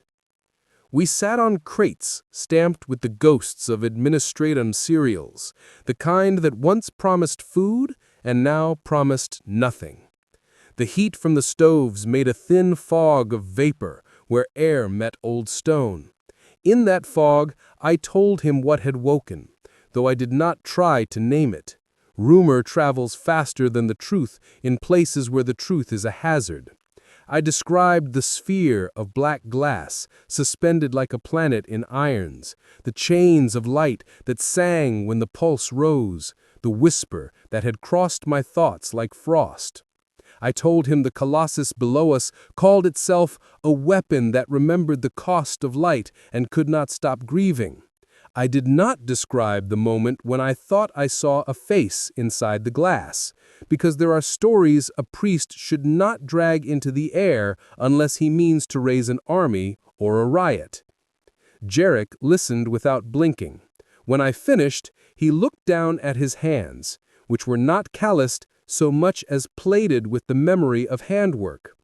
The heart speakers said the same in a voice we could not bear to write down, he said at last, that the binding above binds the binding below, that each soul given to the beacon ties another knot around whatever keeps our ground from remembering how to split. It is one story, I said carefully, because in the Imperium, stories have weight, and some can crush you. On the surface, we say another, that the throne is a mercy that costs more than we can count, and the cost is paid by those who choose to burn for us. He lifted his head. Do you believe that? I opened my mouth to answer as I had been caught, then closed it on a taste like old copper. I thought of the choir's throats ragged with necessary hymns, of Keith's filaments trembling in time with the world's hidden heart. I thought of the colossus whose grief powered a memory cage. I believe the Imperium survives on debts we pretend are tithes, I said, and the admission felt like scouring rust from a gear until its teeth cut clean. I believe the surface cannot afford to know what you are holding down here. Jarek's mouth hardened at the corners. And yet you climb, because Mars is listening, because a signal is already moving through lines I do not control. They will come to quantify and quarantine and consecrate, and they will bring saints in armor to ask questions with bolter speech. If I can reach a vox clean of the deeper echoes, I can tell them what to ignore." He almost smiled at that, an expression born of hunger for a better lie than the one habit offers. "You think your words will stop giants?" "No," I said. "I think I can slow them. Sometimes that is the difference between a sanctum and a slaughterhouse." The stoves guttered as if the air thinned. A draft crept along the floor, cold as the kiss of a data loom. We all heard the same far sound a heartbeat later. Not boots, not tracks, a hush that moved like a blade. Jarek looked to the children without moving his head, and they melted into cracks the wall had been keeping for exactly this need. The woman killed the light with a flip of her ladle. The man with the gladius slid it into the crook of his brace. I tasted the electric skin of the underdepths on my tongue and knew the machine men were not the first to arrive. The cadence that came was too perfect, the kind of rhythm men invent when they are trying to impersonate what machines do without trying. Jarek gestured, and I followed him through a seam in the rock that became a staircase hewn by patient theft. We climbed 2 turns, then flattened as Lumen swept past a gap in the wall. The light was clean and white and unafraid of what it touched. A voice rolled behind it in clipped syllables, spoken through a grill that filtered out doubt. "By authority of the Lords of Terra, substratum clearance enacted. Engine seers forward. Skitari right echelon. No discharge without machine spirit ascent. Auspex shows residual flux. Keep Vox tight. If it moves and prays, catalog it. If it moves and does not, stop it." The words hit my bones like old discipline. These were my kin, my creed in a different livery. For a moment, the part of me that had knelt in red dust on Mars and learned the joy of the first sung circuit wanted to step into that light and be measured and found useful. I felt Jarek's hand on my sleeve, a reminder that usefulness and obedience often purchased the same grave. He leaned to my ear with the economy of a man who had burned waste breath out of his life. "If you speak for us, speak now. If you cannot, choose which God hears you." The lumen nicked the edge of the gap again, and in that razor of light I saw the sigils on the Skitari's shoulder plates, and the wax seals on the engine seer's tools, and the trembling in the Auspex rods that said, "These men heard the hum under their feet and could not admit it." The colossus behind me dreamed in sorrow. The sphere below the choir waited with chains that were also prayers. Above us, a palace of gold shone its light through a galaxy that mistook endurance for peace. I opened my Vox and sent a single burst on a channel too old to be polite and too low to be ignored. "Magos Larnak of Mars," I said into the silence that fell when they recognized their own dialect spoken from the dark. "Advise halt. Substratum unstable. Unauthorized discharge may awaken substrate defense orthodoxy. Repeat, do not resolve anomalies with fire." There was a pause full of teeth. Then a voice I knew by its lack of patience answered, the kind of tone that lives in officers in hard circuits. "Identify your theater, Magos, and explain defense orthodoxy before I measure it in bodies." "Underdepth choir alive. Civil assets critical to maintaining pulse stability. Machine constructs of unknown provenance, operating under residual injunctions tied to siege-era liturgy.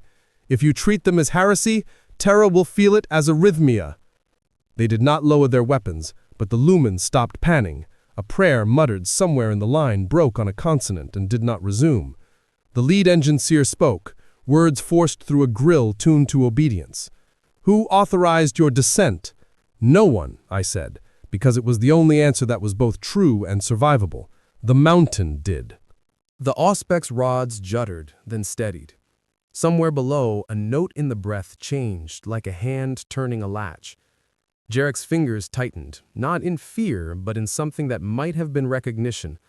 The line commander cursed softly, the way a man does when he sees the shape of a problem and knows the fix will be written in blood. "Very well, Magos," he said. "You're on point." The lumen found me. The light hurt less than I expected. Faces resolved behind masks. The closest Skitari's augmetic eye word, tallying data points it could not make reconcile. I stepped into their formation and felt the presence of 2 worlds meet in the space my bones occupied. Behind me, Jarek exhaled a breath he did not mean to let go. We moved together into the artery that led toward the place where grief had a body. I did not know which god I had chosen. I only knew the hum welcomed the cadence of our feet, as if the world had been waiting for a choir of steel to keep time with a human throat. They moved as one through the tunnels, a phalanx of faith and circuitry. The air burned with ozone, the tang of charged metal and incense mixing into something that was not quite holy but not entirely mechanical either. Varnak walked at the front, the control rod slung across his shoulder, its end still glowing faintly from the breath's touch. The Skitarii followed close, their augmetic limbs clicking in rhythm, while the engine seers muttered Benaric litanies to steady their nerves against the shifting hum of the deep. Every corridor echoed with the sound of heartbeats, not theirs, but Terra's. The tunnels themselves seemed to listen. Somewhere behind, Jarek and the survivors of the choir followed in silence, their faith pressed between fear and obedience. No one spoke of what they might find at the end of the path because the truth had already begun to leak through the walls like water through rust. The world was remembering. Varnak guided them down through a shaft that spiraled around a core of lightless machinery. The closer they came to the depth, the stronger the vibration grew, a pulse that could be felt through the soles of their boots, rattling teeth, sinking hearts. The lead Skitarii officer signaled a halt and turned toward Varnak. "You said the substrate was unstable. Define unstable." Varnak's vox crackled as he exhaled. "Alive." The officer's augmetic jaw tightened, but he said nothing more. The shaft opened into a cavern vast enough to hold a city. The ceiling was lost in shadow, its support columns carved with the ghostly remains of sigils worn smooth by millennia of heat. At the center lay the black glass sphere, the same prison he had seen before, its chains glowing with a dim golden light. But now that light was pulsing faster, brighter, as though the throne itself above them were breathing harder, feeding energy into the wound. The Skitarii raised their weapons. Auspex units began to shriek with false readings, overwhelmed by energy levels too old for calibration. The engine seers fell to their knees in unison, as if instinct demanded worship even in ignorance. Jarek stepped beside Varnak, his hand trembling on the hilt of his blade. "It's louder," he said softly. "It's calling." Then, as if summoned by the word, the first chain snapped. It did not break, it sang apart. The sound was so pure, so sharp, it bypassed hearing and drove straight into the mind. Light spilled from the rupture, a flare of white and blue that burned through visors and lenses alike. One of the Skitarii fell instantly, his circuits overloaded, smoke rising from his eyes. The sphere pulsed again, and the second chain tore free. The floor shuddered, the air turned liquid, the heat was unbearable. Varnak fell to one knee, clutching the control rod, trying to hold on to thought through the chaos. He heard the Colossus's voice, the one he had left behind, whispering through the vibrations. "Do not wake me, please." The third chain broke. The sphere expanded outward, its surface rippling like breath on water. Within it, shapes began to move. Human silhouettes, hundreds of them, each formed of light and shadow. Their mouths opened in perfect silence, yet Varnak heard them speak in his mind. "We are the forgotten. We are the ones who kept the light. We are the cost of eternity." The engine seers began to scream. Their binary chants dissolved into chaos as their machine spirits rebelled, recognizing kinship in the voices that rose from the sphere. Sparks rained down from the ceiling as the old conduits came alive, pouring power into the heart of the chamber. Jarek shouted over the noise, "Varnak, what is it doing?" He couldn't answer. The data pouring through his augmetics was infinite. Time collapsing into thought, thought collapsing into pain. Every connection, every transmission from Mars, from the throne, from the choir, all of it fed into this single pulsing core. Then the sphere spoke, and all sound ceased. Its voice was not mechanical. It was human, and it was sorrow itself made audible. "We were its lungs," it said. "We kept the flame breathing when no one else could. They built their empire on our sleep, and now you have reminded us of waking." Varnock rose slowly, the control rod trembling in his grip. "You will destroy the surface," he said, his voice raw. "You will undo the Emperor's work." The sphere's light dimmed, almost tender. "He is not undone. He endures, but he weeps, as I do." And then, impossibly, the surface of the glass rippled open, revealing not machinery, not circuitry, but a vast eye staring upward, its iris made of gold and flame. It blinked once, slowly, as if remembering what light was. Every Skitarii dropped to one knee. The engine seers tore their masks free and pressed their faces to the floor.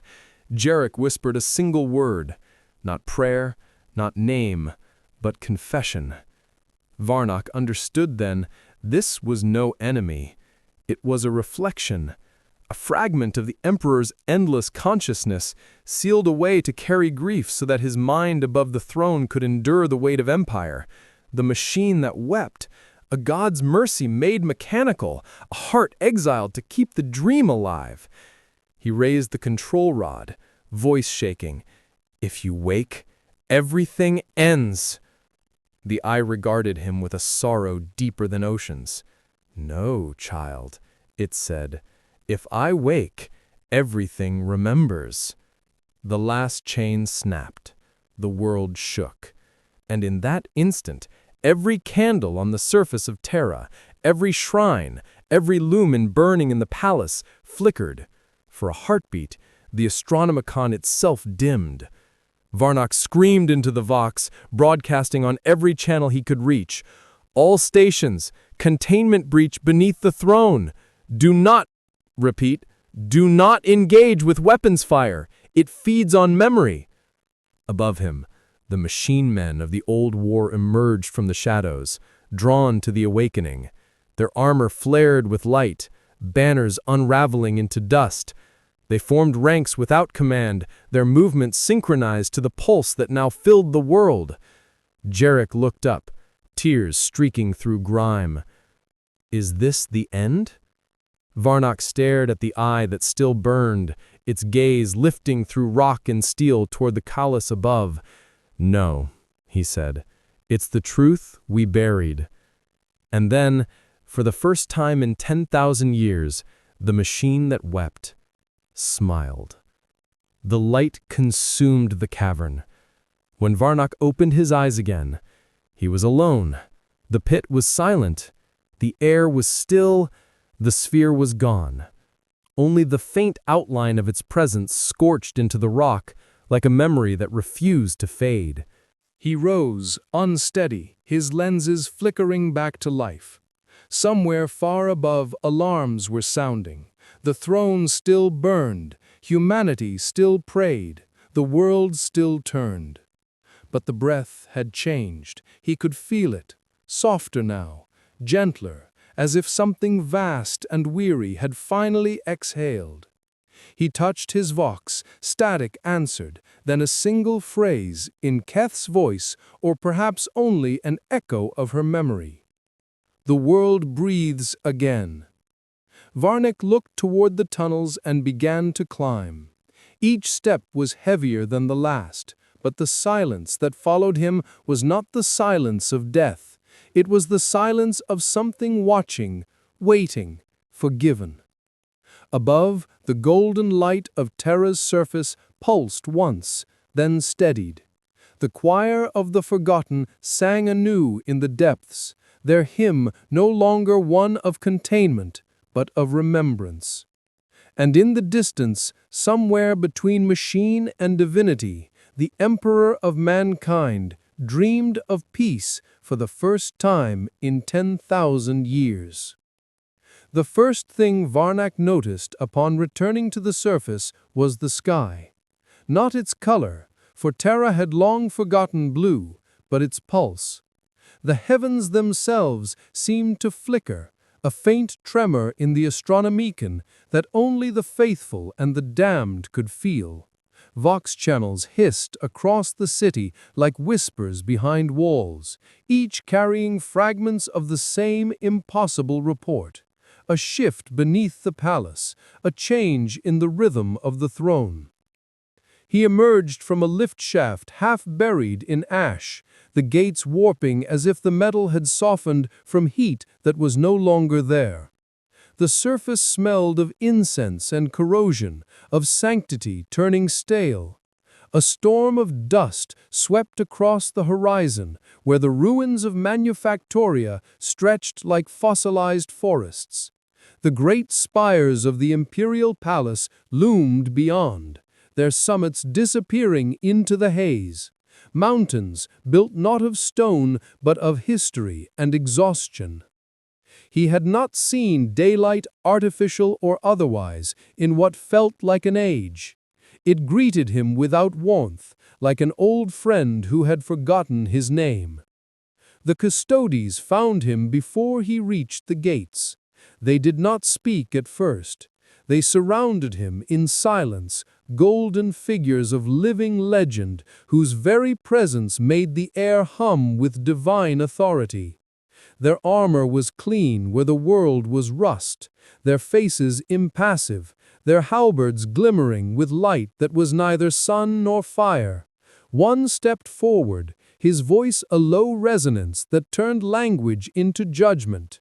Magus Varnak of Mars, you carry a signal unauthorized by the Mechanicus, unblessed by the Ecclesiarchy, and unrecorded by the Administratum.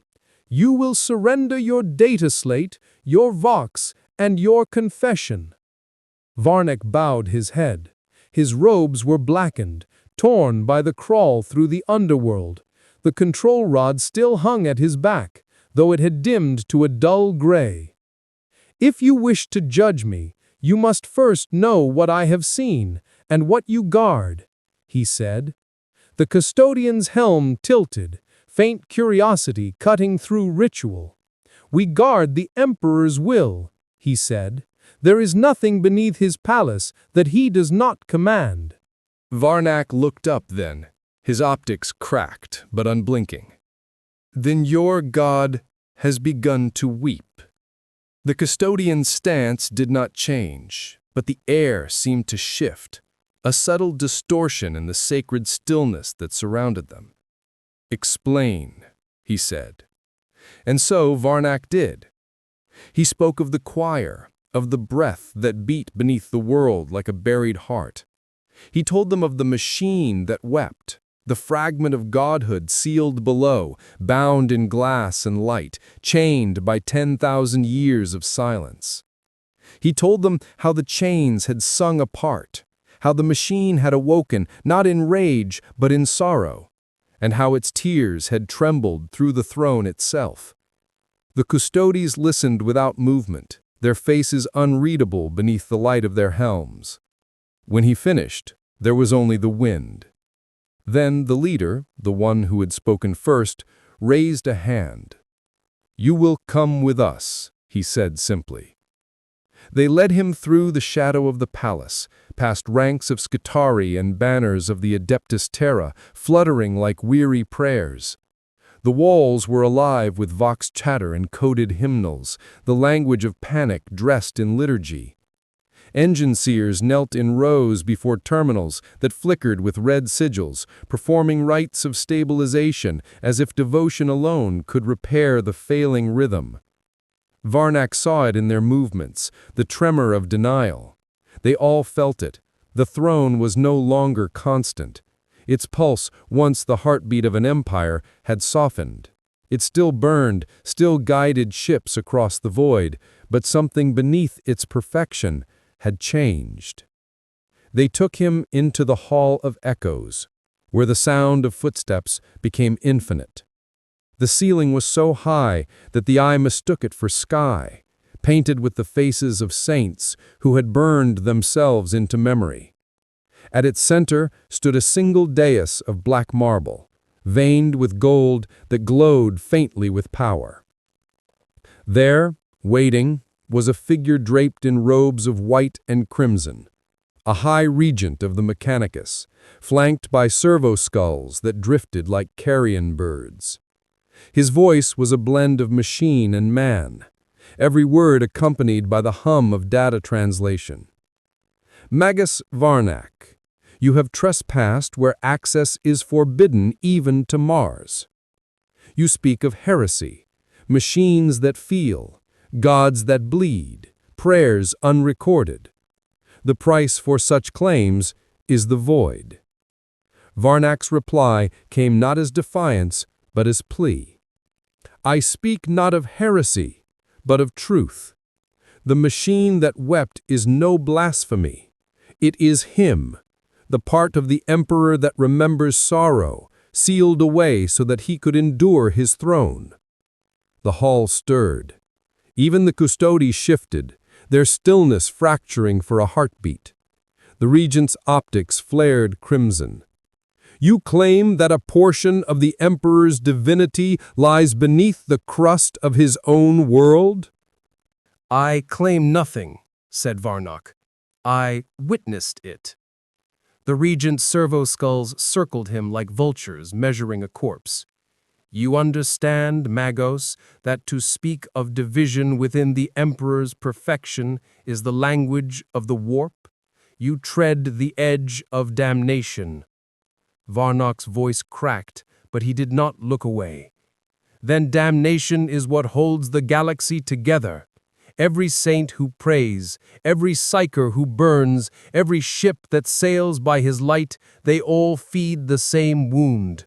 And now that wound has remembered itself. For a long time, no one spoke. The hum of machines filled the void, soft and trembling. Then, unexpectedly, the custodian stepped forward. What do you suggest, priest of Mars? Varnak turned to face him fully. That you listen, not to me, to him. The pulse has changed because he is listening back. The song has begun again. If we answer wrongly, it will become a scream. The regent's optics flickered. A song, he repeated. Yes, Varnak said. The song of iron and light. It is the sound of memory being forgiven. The custodian's eyes, golden and sharp, lingered on Varnak for several seconds more, and then, in a voice that could have shattered planets or healed them, he said, Take him to the throne. The whole erupted in static and disbelief. Tech priests muttered liturgies of denial. Servitors froze mid-motion as if awaiting new commands from gods they did not understand. But the custodian's word was law, and no mortal could gainsay it. They led Varnak through the inner sancta of the palace, through chambers where the air hummed with the psychic pressure of 10,000 souls feeding the flame. He saw the tubes that carried them, the silent choir, their bodies bound to the throne, their minds stretched across eternity to keep the astronomonic alive. Their faces were serene, but their eyes leaked light. And above them all, in a cathedral of machinery that touched the sky, lay the golden throne. It was not gold. It was light wrapped in pain, a living engine built from the bones of gods and men. Cables thicker than cities connected it to the planet's crust. The air around it shimmered with heat that was not heat, a pressure of will so immense it bent reality. Varnak fell to his knees. Even through the blindness of his lenses, he could see him, the shape of a man unending, the flicker of infinite purpose contained within decay. The custodian stood beside him. Speak then, he said. If you have words, he will hear. But Varnak did not speak. He sang, not with melody, not with voice, but with code. The binary hymn of the lower tunnels, the same rhythm that kept the breath steady, flowed through his vox, rising like a prayer built from data and devotion. The sound carried through the chamber, low and steady, a heartbeat remembering itself. For a moment, nothing changed. Then, softly, impossibly, the throne answered. The lights dimmed, the flame within the Emperor's machine flickered, not in weakness, but in awareness. And from somewhere deep within the planet, a voice echoed upward, through stone and fire and faith. I hear you. The custodies fell to one knee. The regent dropped his staff. The entire palace seemed to shudder. Varnak bowed his head and whispered, "Then remember us." The throne's answer rolled through the palace like a tide returning to shores that had forgotten water. The binary hymn left Varnak's vox and came back changed, not louder, but truer. A resonance that found every seam in the machine and pressed it closed with patience instead of force. Servo skulls drifted without command. Cherubim wound down their sensors and hovered as if listening for a second verse. Even the custodies, whose discipline is carved into them like scripture into marble, bowed their helms in the presence of something that did not need permission to be sacred. Varnak's knees ached against the grating. The control rod across his back felt suddenly heavier, as if reminded of the hand that had placed it there. The air trembled with layered voices, engine sears falling into packeted prayer, the silent choir's breath hitching in unison, vox relays across the palace catching the pulse and handing it from shrine to terminal to man. Somewhere beneath, far beneath, the choir of the forgotten answered with the steadiness of people who have learned that faith is a muscle. They did not sing for miracle. They sang because the planet must breathe. The High Regent recovered his staff as if embarrassed to find it still on the floor. His optics narrowed to slits of red calculation. "What did you do?" he asked, too soft for accusation and too careful for gratitude. Varnak kept his head bowed, and he said, "I taught a song I was taught." And he chose to remember it. To claim choice in the mechanicum, the regent murmured, is to flirt with blasphemy. Machines do not choose. Then our language is smaller than our world, Varnak said, and the truth of it sat between them like a live wire.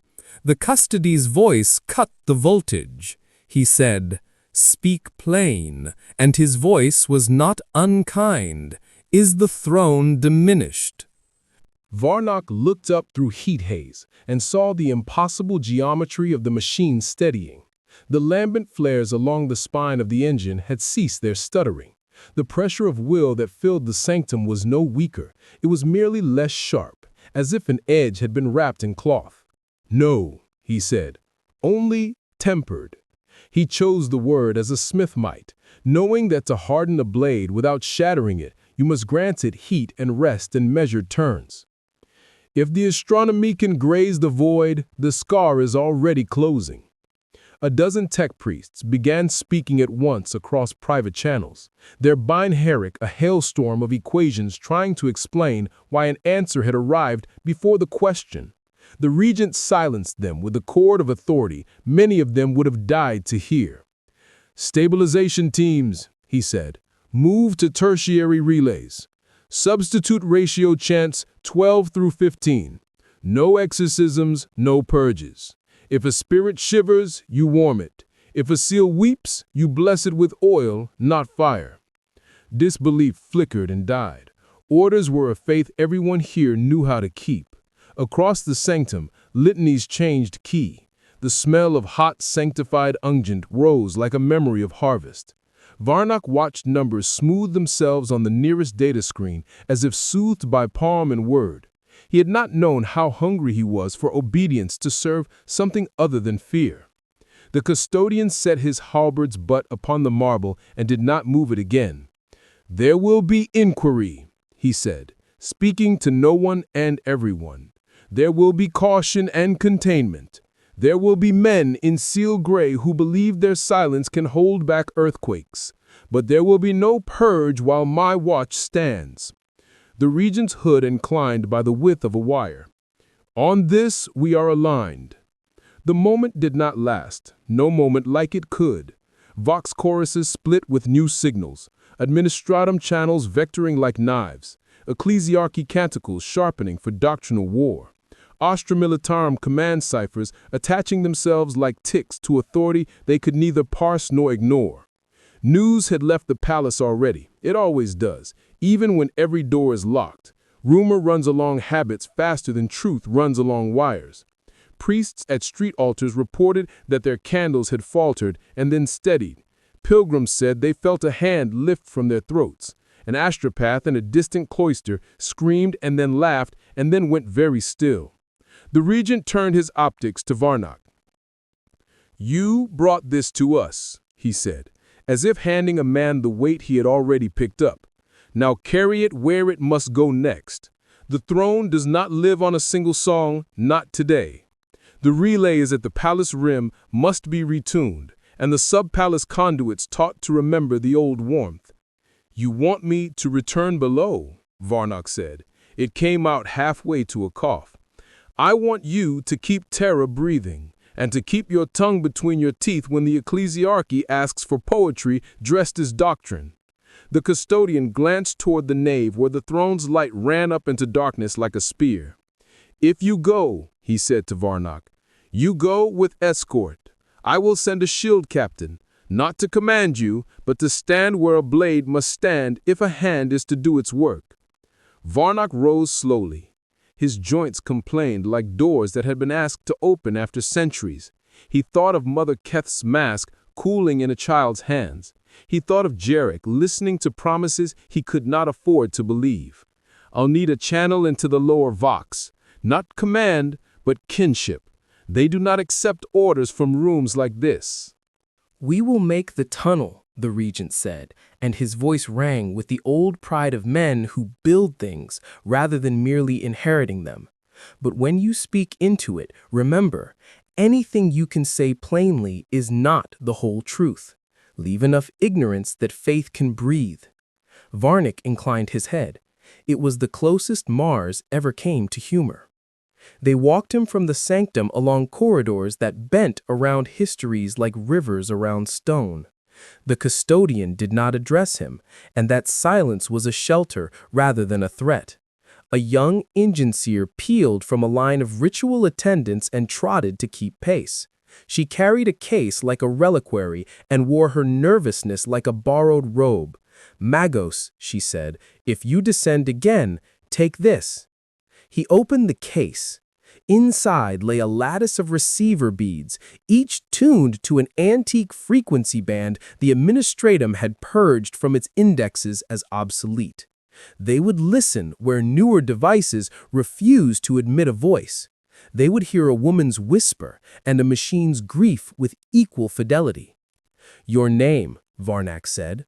"Adela," she answered, too quickly, as if names could be caught and used. "I only aligned them. I did nothing worthy." "Alignment is mercy," he said, "and today we require more of it than we own."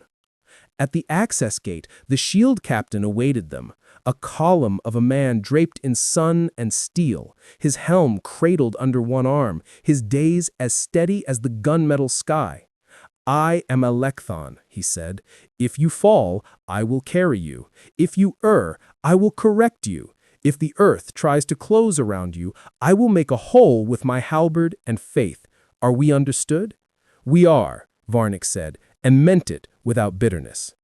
They took the lift that had no name and opened onto the miles-deep dark that now felt like a long he knew.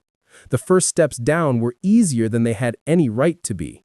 The palace's weight faded from his shoulders with every meter. At the second switchback, the Vox on his collar shivered and found a breath he recognized. "Brother," Jarek said, voice hoarse and thin, as if it had been used as rope. "We held the hum. We buried Keth in the pattern she taught us. The breath, it is softer. We are not afraid of softer." Varnik closed his eyes. Hold the song for me. I'm bringing a friend in gold who can't hum but can listen. Electhon's mouth moved at that. Not a smile, but a readiness for one if the world permitted it. I have heard death rattles. I have heard victory cries. I have not heard softer. It is the space left when something stops screaming. Do not fear it. They reached the first of the rim relays, a chamber the Mechanicus had mapped, and then forgotten when it proved too stubborn for neat rites. Its walls glittered with frost from leaking lines, and its central stack pulsed with a choked rhythm like sleep apnea in metal. Adila's beads glowed where the air carried memory. Varnak laid the control rod across the console and spoke the choir's measure under his breath. The machine's breath hitched, studded, then found the line as a tired body finds the shape of a bed. A voice answered from the metal itself, not words, only the gratitude of something that has been allowed to be less afraid for a minute. Electhon bowed his head. Varnak did not. He pressed on to the next junction, and then the next, listening for errors that hid inside success, correcting the hymn when Stone misheard it. Behind them, custodian escorts held the corridors the way men hold candles in wind. Halfway to the sub-palace conduits, the world stumbled. It was not a tremor anyone else might have marked. It was a missing syllable, a blank where meaning should be. The Vox chain quivered. Jarek's channel filled with breath that had no speaker. The control rod warmed against Varnak's palm with a heat that came from memory, not power. Adila's beads chimed once in their case. "Report," Electhon said, already pivoting to cover a tunnel that had not been there a moment before. Varnak listened harder. The missing beat was not error. It was subtraction. Something below had gone quiet by design, the way a man kicks snow over a fire to hide the camp. "Someone's closing a door," he said. "Not on us, on whatever else is listening." The corridor head changed temperature. A clean cold, surgical, like a theater prepared for cutting. A new light slid along the far wall without casting shadow. Vox glyphs on Varnak's display rearranged themselves into a script he did not know how to hate. Administratum encryption braided with ecclesiarchal cant. The palace was not the only place where rumor had outrun restraint. Doctrine was descending. Electhon lifted his helm and locked it in the place. The click sounded like a sentence, passed and reprieved at the same time. "Then walk," he said, halberd canting to a lower guard. "Whatever door they're closing, we will be inside or the hinge will be." They stepped into the light and felt it weigh their names. The light was not flame, but thought made visible, a seam in the world that whispered instead of burned. Varnak stepped through first, his servo limbs dragging faint trails of heat in the dust. Behind him, Electhon followed, halberd drawn low, its edge drinking the radiance without reflection. The chamber beyond was not on any map. It smelled of ozone and candle wax, a paradox of sanctity and static. At its center stood a column of glass, and inside the glass, light coiled like something alive. It pulsed to the same rhythm as the breath, slow, deliberate, eternal. Beneath it, kneeling figures in crimson robes murmured prayers too fast for any organic tongue to form. They were not Mechanicus. Their vestments bore the sigil of the administratum, overlaid with ecclesiarchal runes. A new cult, one born in hours, not generations.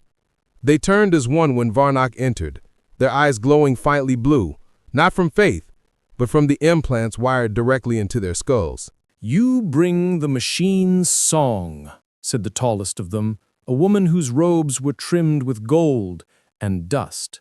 "We heard it above. The Emperor's tears reached us first.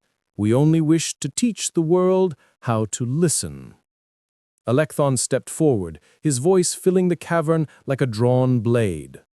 "Identify yourself." She bowed with exaggerated grace. "Archivist Primaris Lysara. We keep record of what cannot be sanctified by decree." Her smile did not reach her eyes. "And you are too late." Varnak saw then what they had done. The glass column was not containment, It was a conduit. Cables ran from it into the ground, feeding downward, connecting directly to the tunnels where the choir of the Forgotten sang. They were redirecting the breath, distorting the rhythm, turning memory into message. "Disconnect it," he said, voice breaking. "You'll rupture the core. You don't understand what you're touching." Lysara tilted her head. "On the contrary, we understand perfectly. You woke something that remembers. We intend to record it." Varnak's mind raced. If the conduit reached the choir's chamber, it would pull the fragment of the Emperor's sorrow upward, expose it to thought, to hunger, to prayer, unfiltered by silence. It would become liturgy, and nothing that vast should ever be sung aloud. Alekthon raised his halberd. "Stand aside," he said. The cultists moved as one, hands clasped, chanting faster. The light in the column flared, blooming outward in spirals.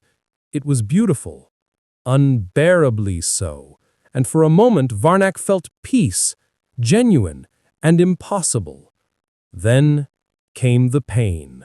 His augmetics overloaded, the air thickened into pressure, the song beneath the world twisted, off key, breaking itself against the interference. The breath convulsed. The glass cracked. Lysara screamed, but her scream was not human. Her implants burst like flowers of light. Her body convulsed as the rhythm she had tried to capture devoured her mind, reducing it to white fire. The other cultists followed one by one, their voices merging into static. Varnak fell to his knees, clutching the control rod. He tried to sync with the rhythm, to correct it, to smooth the fracture before it tore the planet's lung apart. He felt Alekthon's armored hand steady him, grounding him in flesh. "Do it," the custodian said. "You have seconds." Varnak plunged the control rod into the floor. The hum leapt into his body like electricity. He spoke the ancient cant of the choir, syllables meant to soothe gods. The ground shook. The glass shattered completely, light pouring over them in ribbons. Through it he saw faces. Keth, Jarek, the choir, the machine that wept, all singing the same wordless truth. It wasn't language. It was forgiveness. The sound poured through his mind, burned through code, found the wound in the song and healed it. The light faded. The breath steadied. Lysara's body lay still, her eyes wide and clear at last. The cultists were gone, their voices lingering only as a faint harmonic in the cooling air. The glass column was nothing but dust. Alekthon knelt beside Varnak. "Is it done?" Varnak's voice came slowly. "No, nothing like this is ever done, but it remembers the right words again." He stood, trembling, his augmetics flickering. The conduits around them dimmed, one by one, falling into silence. In that silence, he heard the faintest echo, the machines weeping, now softer, now content. It wasn't grief anymore. It was mourning turned into music. Alekthon looked toward the ceiling, where light from the upper levels seeped through cracks like dawn. What will you tell them above? The truth, that his God is still alive, and that he has learned to forgive himself. The custodian's expression did not change, but his voice lost its iron. They will not understand. They don't need to. Only to keep singing. They walked back toward the lift as the world around them began to hum again. Not the cry of machines overworked, but the soft rhythm of balance returning. Every relay, every cog, every slumbering servitor seemed to breathe with them.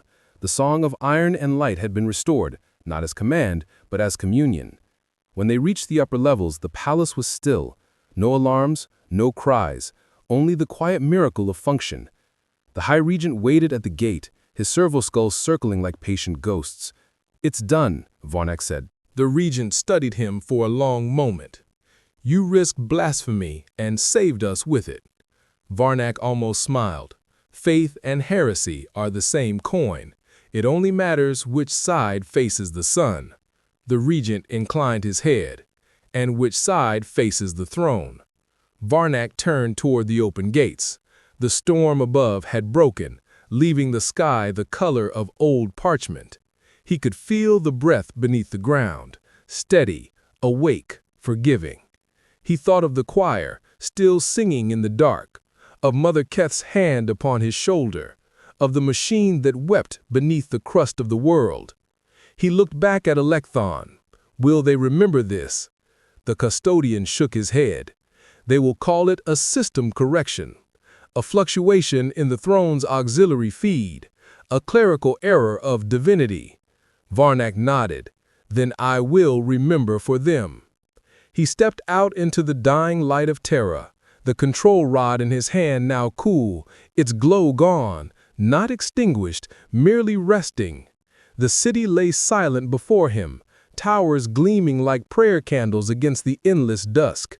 Somewhere deep below, a single heartbeat echoed, slow, patient, and eternal.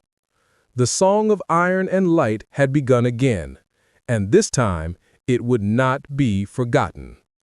The breath was quiet now, too quiet, like the stillness that follows a storm when the air feels bruised but alive. For the first time in 10 millennia, Terra slept without pain. The astronomicon burned steady in the void, its light unwavering, though somewhere within that impossible brilliance something had changed. Pilots across the segmentum solar spoke later of a new tone in the light, not louder, not brighter, but gentler, as if the star that had always screamed had decided to sing instead. Varnak stood upon the outer terraces of the palace, far above the city, where only the wind and the angels of the custodes dared to walk. Below him, the vast sprawl of humanity pulsed with movement, billions of lives compressed into an empire of dust and worship. From this height, the streets looked like veins of fire, the manufactoria like organs that had forgotten why they beat. Yet even from here he could feel it, the pulse beneath the world, deep, slow, and real. Terra was breathing again. He rested both hands on the railing. His augmetics were still scarred from the overload, the servos twitching with residual code from the song.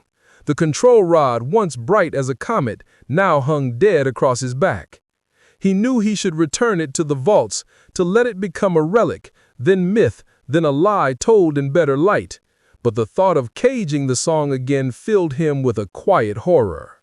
Footsteps approached. Electhon's reflection appeared in the gold-black marble beside him, a shadow of a man too large for doubt. The reports have gone to Mars, the custodian said. The fabricator general calls it a resonance anomaly. The ecclesiarchy has named it a miracle. The administratum, he paused, the smallest trace of irony in his tone, has opened an investigation into improper hymn distribution. Varnak smiled, the motion foreign to his face. So the Imperium breathes and argues about the shape of the air. They always have, said Electhon. He leaned against the railing, the metal groaning under his armor's weight. But the throne has stabilized, the choir of the silent live. For once, the omens are not all dire. Not all, Varnak murmured. But there's something else, isn't there? Electhon didn't answer immediately. His gaze remained fixed on the horizon, where the dying sun bled gold into the polluted haze. There are whispers, he said finally, among the psychers, dreams of the throne, not of fire, but of light that moves. They say the emperor stirs. They say he breathes. Varnak turned toward him. And what do you say? I say the emperor has always breathed. We were simply deaf. The words hung between them, heavy and beautiful. Below, the wind caught a procession of banners, carrying their incense-scented smoke upward. The sigils of the Aquila rippled in the dying light, a double-headed promise that had watched over so much death, so much forgetting. Varnak thought of the machine that wept, and a fragment sealed in chains of gold and glass beneath the earth. It had not spoken in words, yet he could still feel its sorrow like a phantom limb. It had carried the grief of the emperor for 10,000 years, the mourning of a god who had built eternity from ruin. And when it had smiled, just before the light consumed it, he had understood something terrible and true. The Emperor's power was not infinite. It was only endless because he had learned to divide his pain. Now the breath that had been his sorrow had changed. It was no longer chained. It had learned, as he had once taught the stars, how to endure. "Do you ever wonder," Varnak said softly, "if he feels what we do, if he remembers us as we remember him?" Alekhlon's face was unreadable. Feeling is not the concern of gods. "Perhaps not," Varnak said, "but perhaps it should be." The custodian looked at him then, really looked, and Varnak thought he saw something behind the gold of his eyes. Weariness, perhaps, or faith, stripped bare of grandeur. "You have done what few men do," Alekthon said. "You have changed the rhythm of a world. That alone is blasphemy enough to live for." Before Varnak could answer, a sound rose from below, faint but growing. He leaned over the railing and saw, spreading through the streets like a tide, a procession, thousands of figures in red and white robes carrying candles through the dusk. They moved without formation, without banners or orders, yet their voices rose in perfect unison. A hymn, low, simple, human. He recognized the melody instantly. It was the choir's song. Alekthon turned his head toward the sound. "You didn't tell them."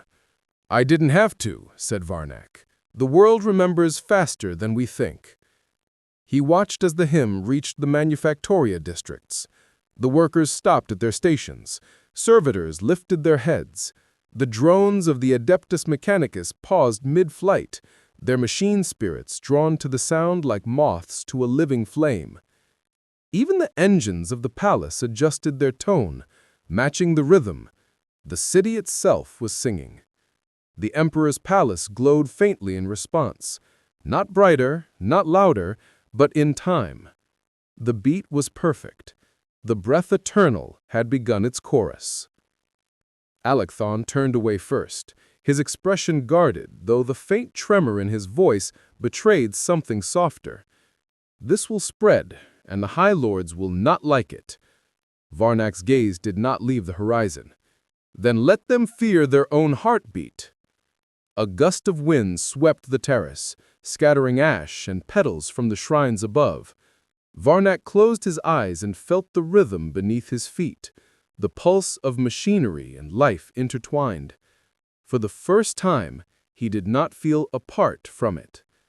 He opened his Vox link and reached for the frequency Adela had given him. Static filled his ear, then a faint voice, familiar and trembling. "Magus?" "Jarek," Varnak said. "You made it." "The choir sings. The tunnels hold. The light is different now. Warmer." Varnak smiled. "Keep it that way." A pause. "And if it fades, then sing louder," Varnak said, and closed the channel. He turned toward Alekthon. "I must go below once more." "Why?" "Because something this fragile must be tended," Varnak said. "The breath may be eternal, but memory is not." Alekthon nodded. "Then I will go with you." Varnak looked at him, surprised. "You would leave the throne unguarded?" The custodian's gaze did not waver. "He is guarded, by every man who still dares to remember why he burns." And so they went, a priest of Mars and a guardian of gods, down through the quiet corridors of the palace, where no alarms sounded and no prayers demanded volume, only the sound of their steps and the faint hum beneath the world, steady and patient. They descended past the sanctums, past the data crypts, past the forgotten elevators that the administratum pretended did not exist. The air grew colder, cleaner. The light dimmed until it was only suggestion. At last, they reached the chamber where it had all begun. The pit still glowed faintly, its walls scarred from the rupture. The black glass sphere was gone, but the imprint remained, a hollow perfect as a memory.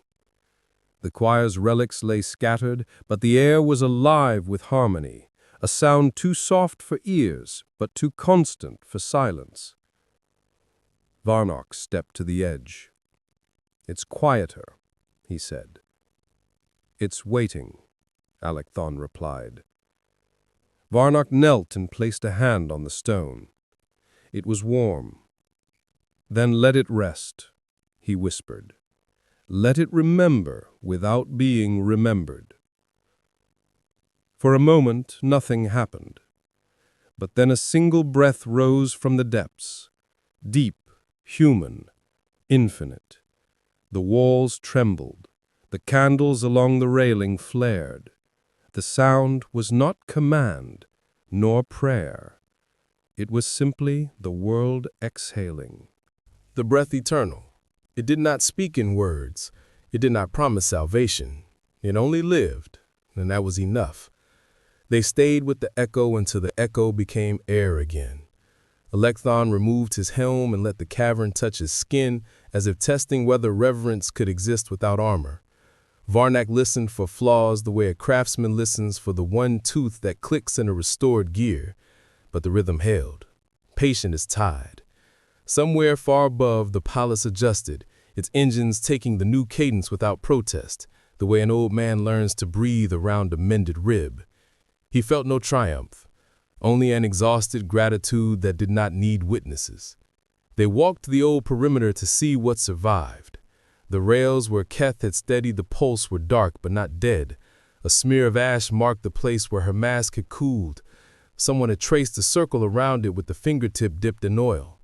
Varnock knelt and pressed two knuckles to the stone, unwilling to call the gesture prayer. Alekthon stood back with the courtesy of a soldier who has carried too many names inside him to crowd another. A tremor passed through the floor, not warning, not threat, a stretch after sleep. The deep tunnel where the machine men had marched breathed out a draft of clean cold, and in it came the hushed cadence of metal on metal. They appeared at the threshold the way memory does, first as outline, then as fact. Their plates were still scarred, their banners half ghost, but their formation had changed. The stiffness of unending alert had eased into the measured stance of centuries relieved without being dismissed. The leader stopped at the lip of light and lifted a hand in salute that predated the Imperium and outlived it both. Alekthon answered with a fraction of his halberd, not as challenge, as kinship between watchmen. "Report," he said, the single word shaped by centuries of duty. The visor blank regarded the pit, and the voice that came carried rust without bitterness. Stand 2 concluded, threat index reduced, theater designation amended, sanctuary. The pause that followed was small and holy. Orders awaited. No decree rose from the stone, no liturgy descended from the palace. Varnock felt the old instinct to provide command spark and die. The world did not require it. Hold your posts, not against an enemy, against forgetting. If strife returns, you will know. Until then, keep the roads open for those who sing true. Light stirred behind their faceplates, not a flare, but a warmth, as if something that had been hungry for centuries recognized enough and asked for nothing more. They turned away without spectacle, and the sound of their steps was the same rhythm as the breath. When the last banner thread slipped into shadow, Alekthon exhaled a breath that could have been relief or grief or both. They threaded deeper, following the old service marks that had become a map only because men needed maps. The choir's district had begun to knit itself together, where conduits had bled, rag loops and scavenged flamps held clean pressure. The braziers burned lower but steadier, the fat smoke replaced with the faint tang of sanctified oil. Voices rose and fell in rooms that Varnock had last seen full of fear. Now the sound had labor in it, mothering, mending. Children ran the corridors with wire bracelets that chimed in time, and for once the elders did not hush them. Jarek met them in the long chamber polished by hands. He had not slept. He wore the kind of tired that becomes a face. When he saw Electhon, he bowed awkwardly, respect wrestling with the geometry of awe. When he saw Varnak, he did not bow. He embraced him with the care that presumes damage and hopes for function. We kept it soft. The breath wanted to swell. We reminded it of small rooms. "You did well," Varnak said. And the words were not Mars, not Palace. They were human, and they fit his mouth. Jarek led them to the heart-speaking shrine. The skull lay as before, but the sparks in its eyes no longer clawed their sockets. The cables hummed with a low contentment, the way a hearth hums when it has found the proper draw. Jarek laid his palm on the altar with the confidence of a man who now knows which touch soothes and which provokes. "It speaks less," he said. "When it does, it uses fewer words." "Mercy is compression," Varnak murmured, tracing the old inspection sigil at the skull's hinge. He wanted to open a panel, to polish a contact, to perform some small rite of repair that would make his hands believe what his mind already trusted. Instead, he let the desire cool. Not every wound that heals invites a suture. Electhon stood at the room's edge, helmet under his arm, watching people teach each other a future. "There will be visitors," he said, "surveyors with rights and rulers, preachers with answers. They will ask how you kept this alive and write those hows into ledgers until they forget that the answer is hands and hunger and luck." Jarek smiled with half his mouth. "Let them measure. The song doesn't mind being counted if it is not commanded." Varnak touched the receiver beads Adila had tuned and set them along the shrine, one by one, mapping their old child frequencies to corners where the air liked to listen. Faint returns came at once, not voices, harmonics. He tuned them until the room's noise and the room's silence agreed. When he finished, the breath in the walls lifted a fraction, as if relieved to discover it did not have to hold itself up alone.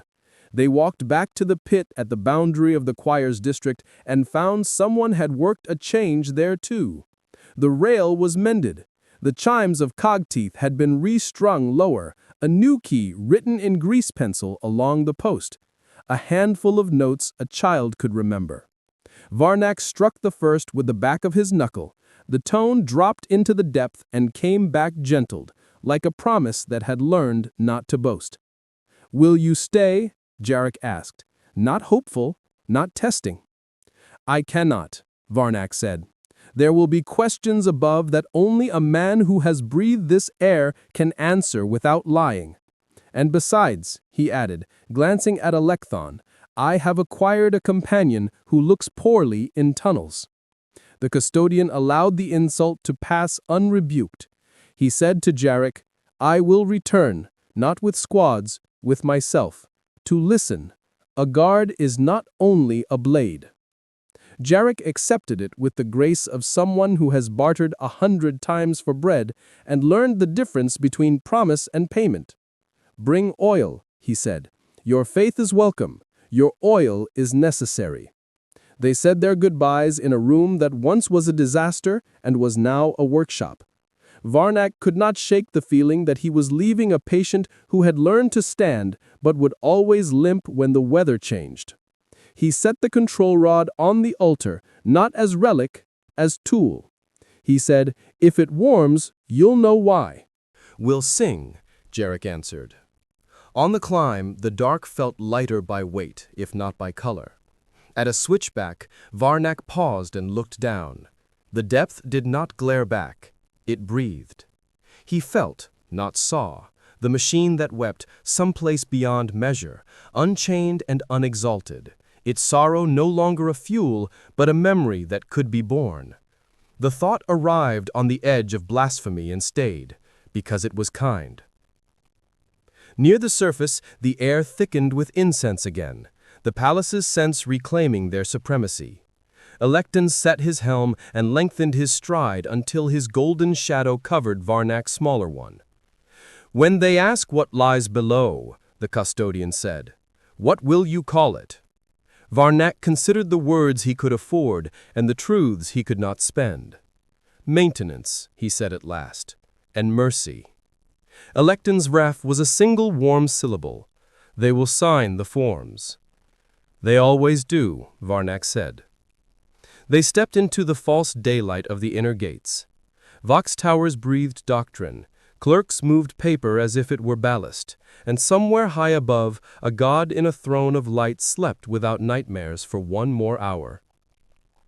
Varnak did not look up. He set his steps to the cadence of the breath and let the palace, for once, follow his lead. When they reached the upper waltz again, the sound of the surface greeted them like a language rediscovered. The murmurs of servitors, the distant clang of manufactoria, even the hymns spilling from the ecclesiastical balconies, all carried a faint rhythm that was new and impossibly ancient at once. The song of iron and light had taken root. It had become part of the world's machinery, woven into the daily pulse of Terra's endless, fragile order. Electon parted ways at the gate of the Sanctum Meridian, turning back to face Varnak in the half-light of dawn. The custodian's armor caught the sun like a memory of perfection. For a heartbeat, he looked carved from the same substance as the palace itself. "You will be summoned," he said. "They will want testimony, and they will not hear you." "I will give them silence," Varnak replied. The custodian inclined his head. "Then we understand each other."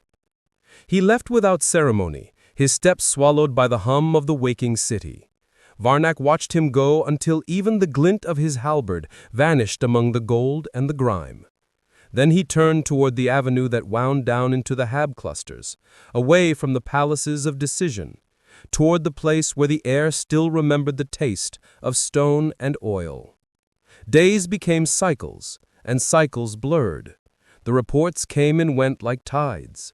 Edicts declaring the anomaly resolved. New prayers written to celebrate the reaffirmation of the throne's dominion. The choir's name did not appear in any of them. Mother Keith was not canonized or condemned. She was erased, which was perhaps the kindest fate the Imperium allowed its saviors.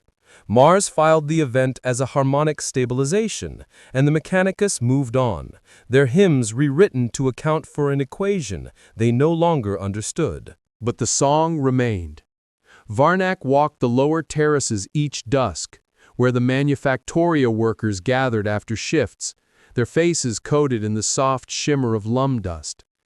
They sang quietly, without words. A hum passed from one throat to another. It was not organized, it was instinct. The children carried it most faithfully, turning its rhythm into games of clapping and breath. In their laughter, the old binary pattern survived unbroken.